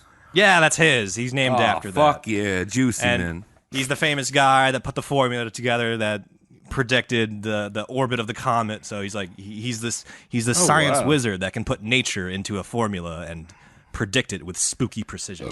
So he's in charge of this grilling of this supposed imposter. It's like, dude, I figured out that a rock of ice flies Yes. around in space. Yes. You're not gonna trick me, you stupid man. Nope. So Haley's ready to fucking grill this guy, and I'm gonna paraphrase Haley's questions here, but one of the first questions Haley asks him, Mr. George, why the fuck are you a white boy? Nice. Start with the basics. Good opening question. Edmund asks, why are you a fucking cracker, dude? And just so you know, George is a white boy, blonde hair, and blue-eyed. So, Oh, he's not even one of those dark French, like No. the ones with the dark Blonde. hair and their blonde and blue-eyed. Like Hugh Jackman? Oh, Hughes Jackman in the news. And Goku had blonde hair. Yes, he's not like that. He's Aryan looking. Why do you think Goku's French? He's Japanese. Yes, Mike. Yeah. And George is asked why he's white. George Ready for wants this? to be Japanese. Goku's got blonde hair. You're right. Perfect. I don't know. I missed what you were saying there, but you're right. Good connection. Why are you sorry? Sorry. Don't be. We do podcasts. That's pretty smooth, you guys. Yeah, I'm feeling smooth tonight, guys. I'm sorry. I like that. George is asked why he's a white boy. And George replies, Formosans are a partially subterranean race. Oh, nice. Yeah, it's So good. guess what? We underground too. You never knew that. Yeah. George claimed the upper social caste to which he was born was that of arch nobility, and the Formosan upper crust could afford leisure time during the harsh daylight hours, which they either spent indoors or underground, A bunch of moles. causing their elite structure to go all pale, white, blonde, and blue-eyed. So Didn't see that coming, you stupid Haley spaceman. no, he did not. Just do me a favor. In 400 years from now, don't watch the movie Black Panther. No, don't do that. And then astronomer Haley's next question. He's an astronomer. Remember this. If your social class surfaces when it's dark, you must have a decent idea of when Formosan sunset is. If so, when is a Formosan dusk, and how long would the average man's shadow be at said dusk? So he's trying to peg him on the astronomy shit. You know what I mean? Yeah, but that's an easier one to answer. What? I don't What do you got? science, man. Oh. Yeah, or like I don't measure fuck- shit. Yeah, well, I don't know if you asked me like how long my shadow is at 7 o'clock or something. I don't know. You wouldn't. But here's the thing, Travis. You wouldn't be like 4 inches. Well, right. That'd be wrong. Did he- And did Haley he- was trying to catch him in that. If Formosa, real place, just keep in mind it's Taiwan, Right. and Formosa is on the fucking tropics. It's right actually on the Tropic of Cancer. And Haley, the astronomy nerd, was like trying to peg him. If George said my shadow is 2 inches long on dusk, he'd be like, liar. Yeah, but if he was just like, I don't know, pretty long, like Haley'd be like, God damn it, foiled. Yep. Just so you know, George simply noped. He said his noble class didn't even come out for fucking Twilight. They just waited until it was dark. There you go. We like the dark, and we have sex, and I have several wives. You Christians are cool. Can I have some more cooked meat, please? I love that. And they all sleep standing up. That's so fucking bizarre. Seated It's up. something I love about your culture, and why I've embraced it so much. Give me that hot dog. It's already cooked. It's the best of both look at that. worlds. Right? All right. Are you ready for Haley's burning question right now? Yeah. He's using this as the coup de grace, and it's fucking surprises me to this day that Haley is this forward and ingenious of a thinker. So, excuse me for hitting the microphone. Haley's next question, and I'm totally paraphrasing this and taking liberties. Haley's next question: when does your teapot twinkle? What's that Really? supposed to mean? Right. You fuckers, you Formosan fuckers, have lunch, right? And you said you have tea with your fucking lunch. Tea means boiling water. Boiling water requires a fire, and now a fire indoors or underground requires a chimney. Ooh. And because Formosa is on the tropics, it would have something called a solar noon, a point when the sun would be directly overhead in its zenith, and sunshine would go straight down chimneys and reflect off your teapot that is supposedly cooking your midday drink. Ah. And you absolutely would not miss this because every day you would be tending a fire and minding a pot to boil during lunchtime. So I ask you again, sir, what time does your fucking teapot twinkle? Wow. Oof. Holy shit. That's amazing. That's amazing. I would love to answer that question, but I gotta go get hanged by my ankles right now. So could you please ask me, possibly while shooting an arrow into my fucking forehead? Isn't that fucking amazing? That is genius. That's a really Check good out question. the balls. Check out the balls on Haley right now. It's like, what time does your teapot glisten in the sun? He's just like, bitch, I know I got a comment. What's going on with this tea? Yeah, like that fucking, that made me need a cigarette. Why don't you All right. lie and just say like 3 o'clock or something like that? Or Because Haley knows. Haley knows when the sun should be directly overhead okay.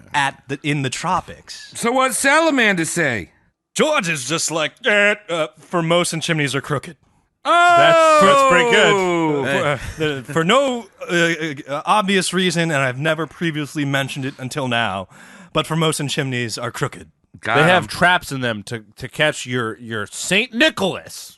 Yeah, it's got the U-bend to catch. Yeah, We have 7 dead Santas in our chimney. yeah, just in case Fatty Red tries to give us shit. We don't like shit. We don't want PlayStations. Yeah, they bring us a tanning bed down here because Santa's like, whoa, you guys are looking pretty white and blonde. We're like, we don't want it. Get out of here. Scram, Sandy. So, ingenious question, simple answer deflects it. And at this point, the Royal Society reluctantly backs off. They're fucking suspect, but at this point, the Formosan merry-go-round can be ridden ad nauseum for no effect. I mean, to be honest, I'm kind of surprised that Salamander Boy, like, thought, like, I would have just been like, ow.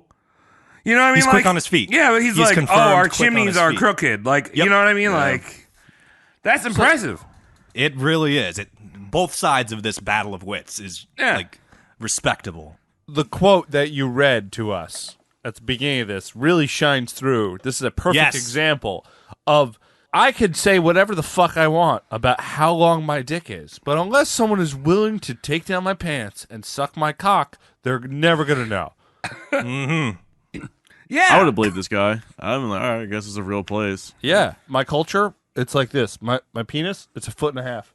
Be like, oh, Perfect. shit, that's And they're going to be like, nice. well, if your dick is 1.5 feet, how often do you... Like, there's no way to do it. It's just like, no, you're going to have to go way the fuck out of your way to find out if I'm telling a lie. Order of magnitude much higher. Yeah. Like, I can spute bullshit all day, but it takes...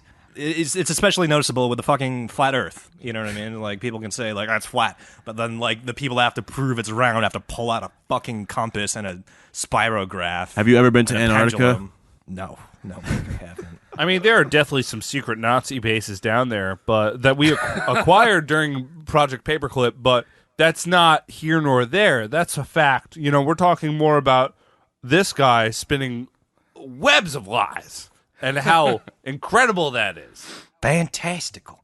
So George proved he can think on his feet and squirm out of the bleakest corners of a prying inquisition. Now, having thwarted the scrutiny of the Royal Society, George got himself a job at Oxford in 1705, translating holy text into Formosan, presumably for future missionary work. Jesus Christ. This dude. Like, you're going to need this job to convert ever. my people. You know what I mean? They're going to love to read these letters I made up. Yeah. It's like Mark Zuckerberg going to college. There you go. Guess what? Look at how I drink water. I don't need to be here. Just like a real boy. George made a bit of a mistake selling the publishing rights to his wildly popular book for a flat fee.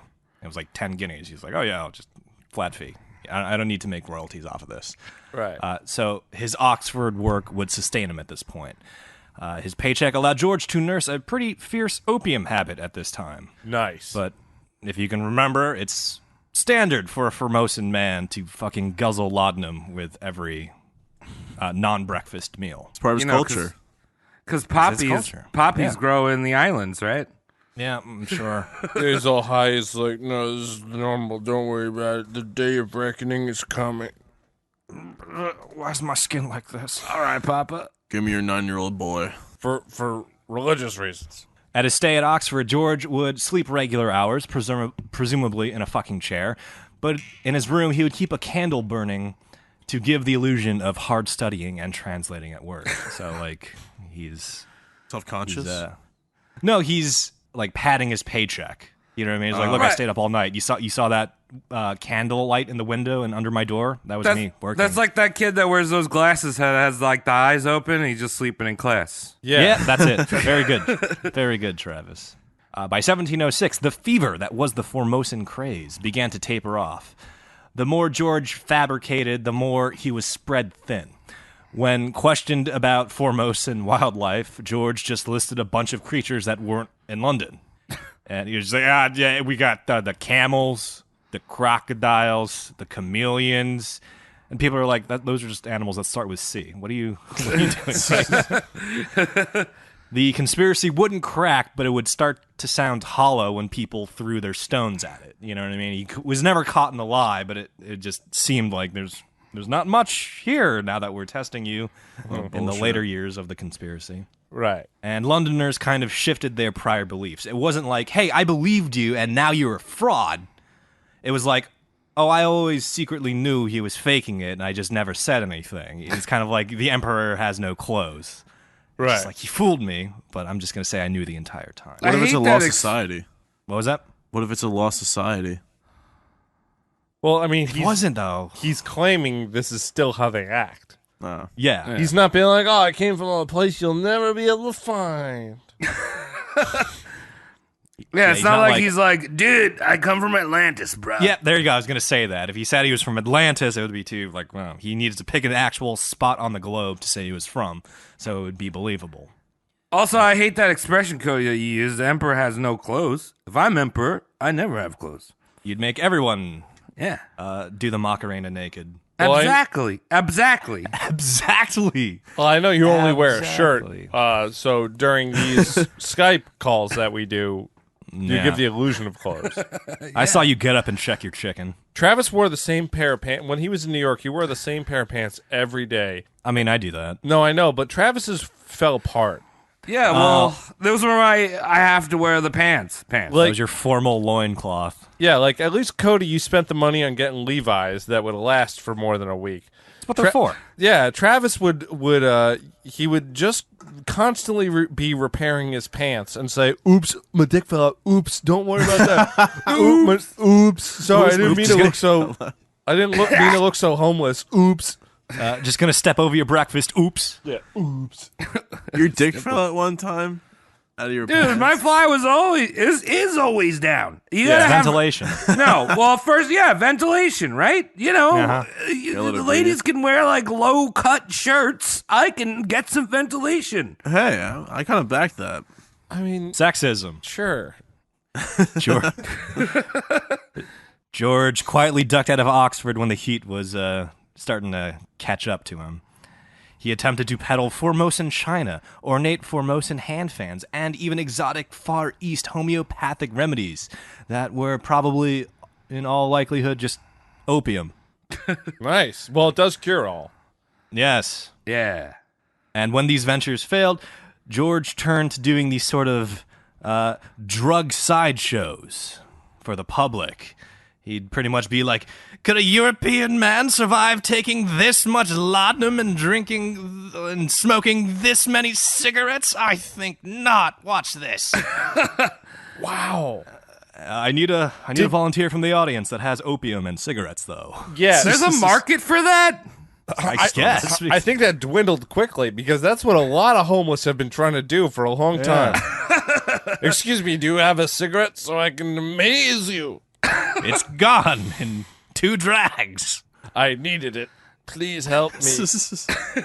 But with money. So when people got tired of paying a crazy man to do drugs in front of them, George had to scrape by writing on Grub Street. And I want you to think of Grub Street as a London sweatshop for copy machines. You know what I mean? Like, you had to do shit by hand. All right. Honest work. First time. Yeah, honest work, but tedious, and it's the equivalent of, I don't know.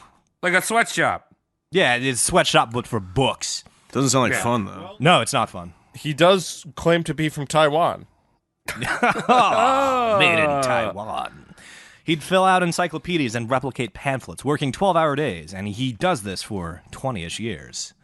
So very uneventful post-Formosan craze. He would still be able to convince a small group of faithful believers to sustain a very measly pension for his sole benefit. So he had some people still buying it, and they all chipped in and, got him a roof and chair to sleep in. That's nice. It was a pity collection, Mike, more or less.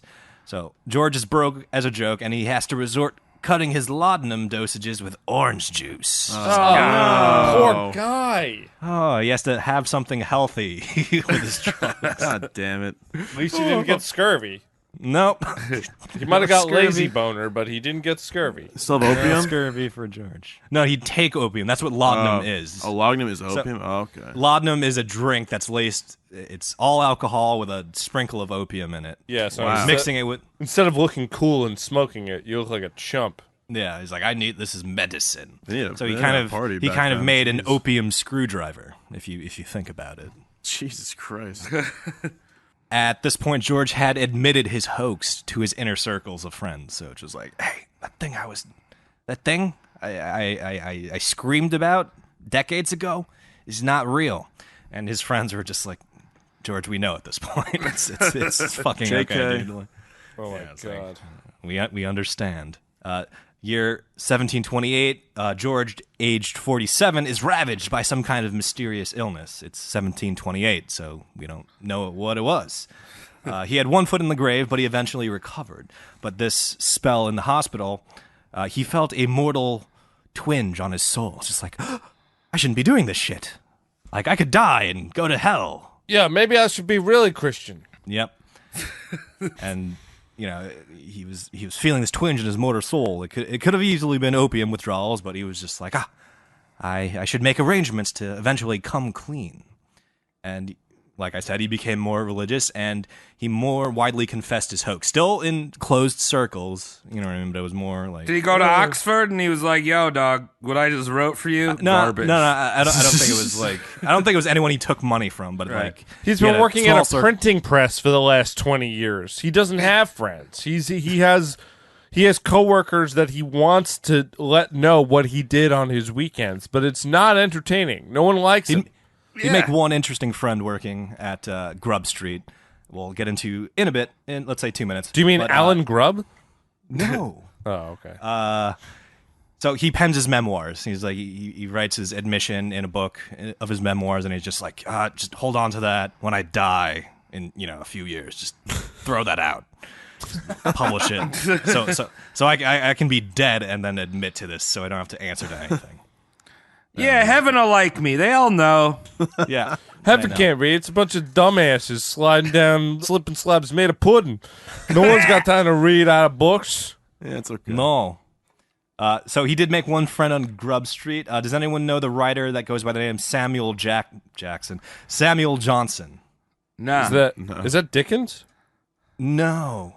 So 1714, he meets Samuel Johnson. He's got a meme. He's like that old guy in a powdered wig that's like hunched over a book, and usually the bottom text is just like, "What the fuck did I just read?" Oh yeah, the one who's looking. He's like squinting at a book, and he's like, "The fuck did I just read?" Like, you can Google him right now if you want. But he's got a meme, and he's alive to this day in meme form. And sure enough, your boy George makes friend with Samuel Johnson, a young Samuel Johnson, and the two would get drunk at the local alehouses, and George told him the entire Formosan story, albeit it was kind of tongue-in-cheek. And whether Samuel Johnson believed it, we don't know, but we do know he was self-admittedly very, very entertained by it. Samuel Johnson would write later in his memoirs, "I never sought much after anybody, but I sought after George Psalmanazar the most." And he's admittedly entertaining, not believable at this point. Yeah, this crazy guy I work with, he talks about how he's from Formosa. Love Yep, it. that's the guy. You gotta get this guy drunk sometime. He just talk about jibber jabbers and killing babies. And he could use it. So he's expecting to die, but he goes on living another fucking 23 years, actually. So his book is kind of sitting on the shelf. But now, Mike, ask me. Is he at 120 yet? He's cut short at 120. But ask me the question, Mike. How does he get for most? This boy gets for most by natural causes at the ripe old age of 80. That's Dying in 1763. So he lived like 23 more years after he wrote his book and told people to hold on to it and read it when he was gone. So he kind of estimated his lifespan a little too short. The book was titled "Memoirs of Blank," a reputed man from Formosa. The first Mad Libs. I see. It's funny. Memoirs of Dick. Yeah, whatever you want to be, really. He left his name out in the memoirs. So he admitted the hoax, but he took his secret identity to the grave with him. That's why we had to call him George the entire time. He's like the masked magician. He was embarrassed. Yeah.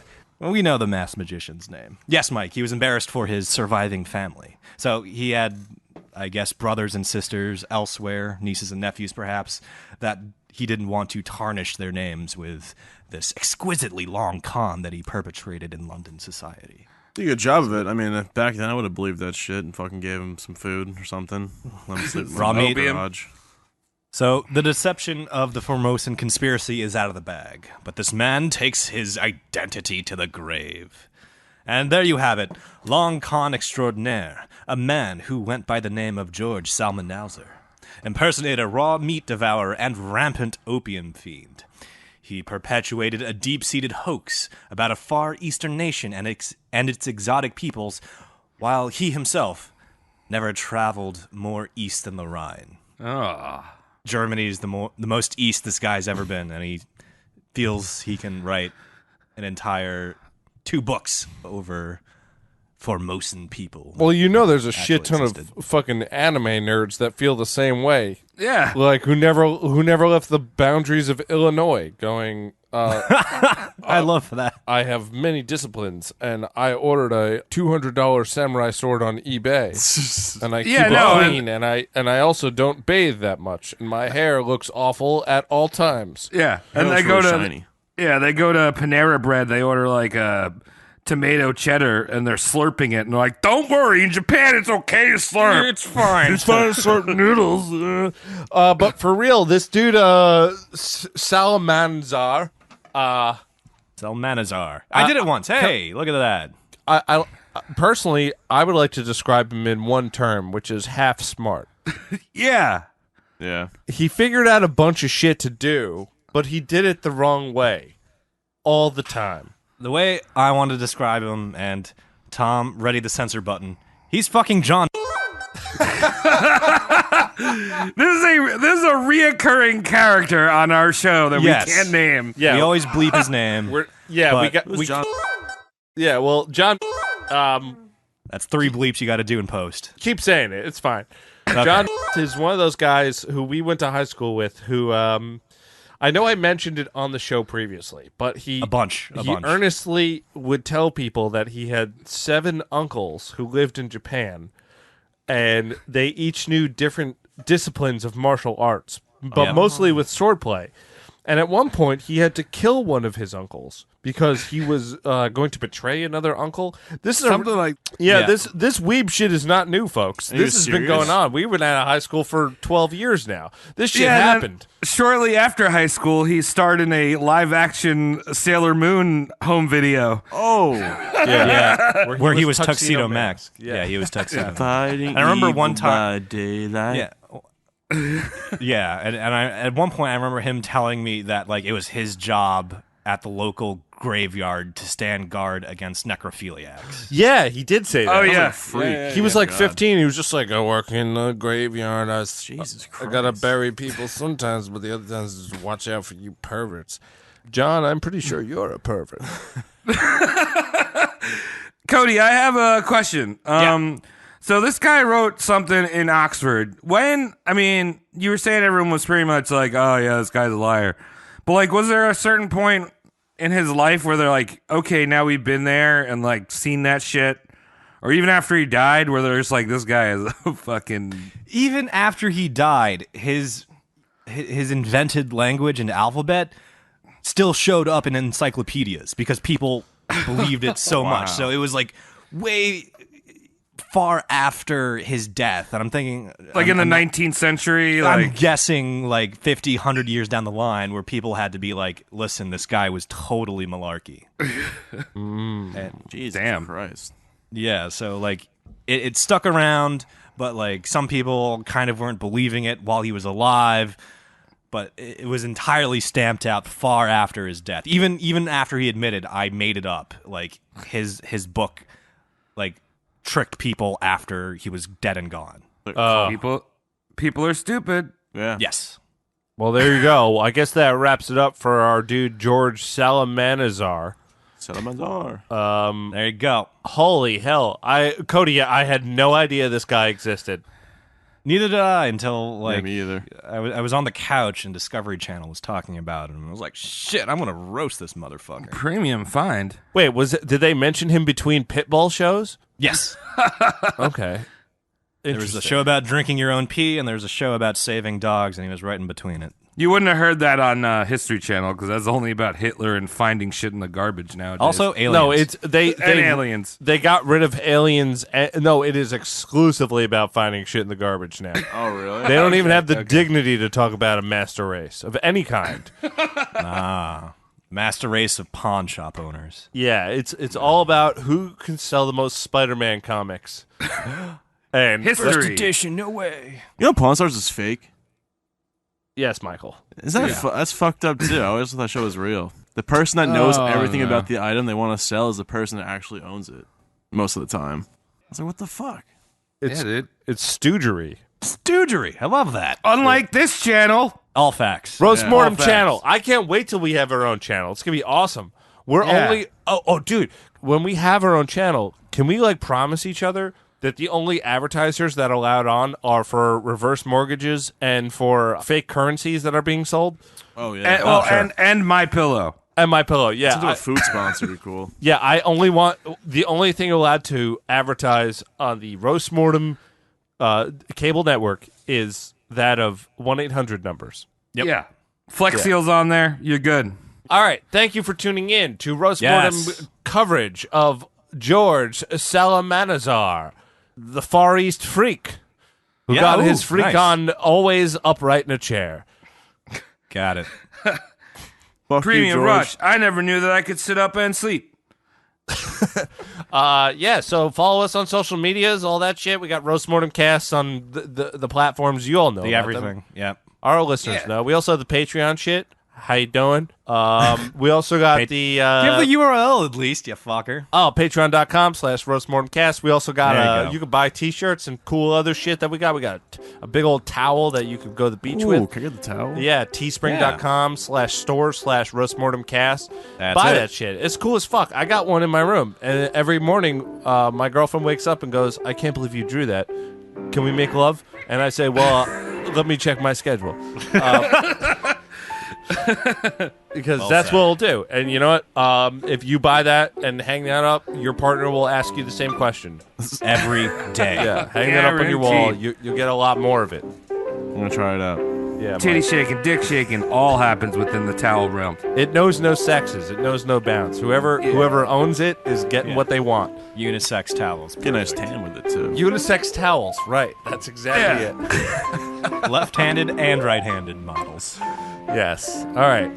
Oh, thank you, Shaney. Thank you, Shane. Thank you Thank you, Shane. for listening. Ha! Yeah.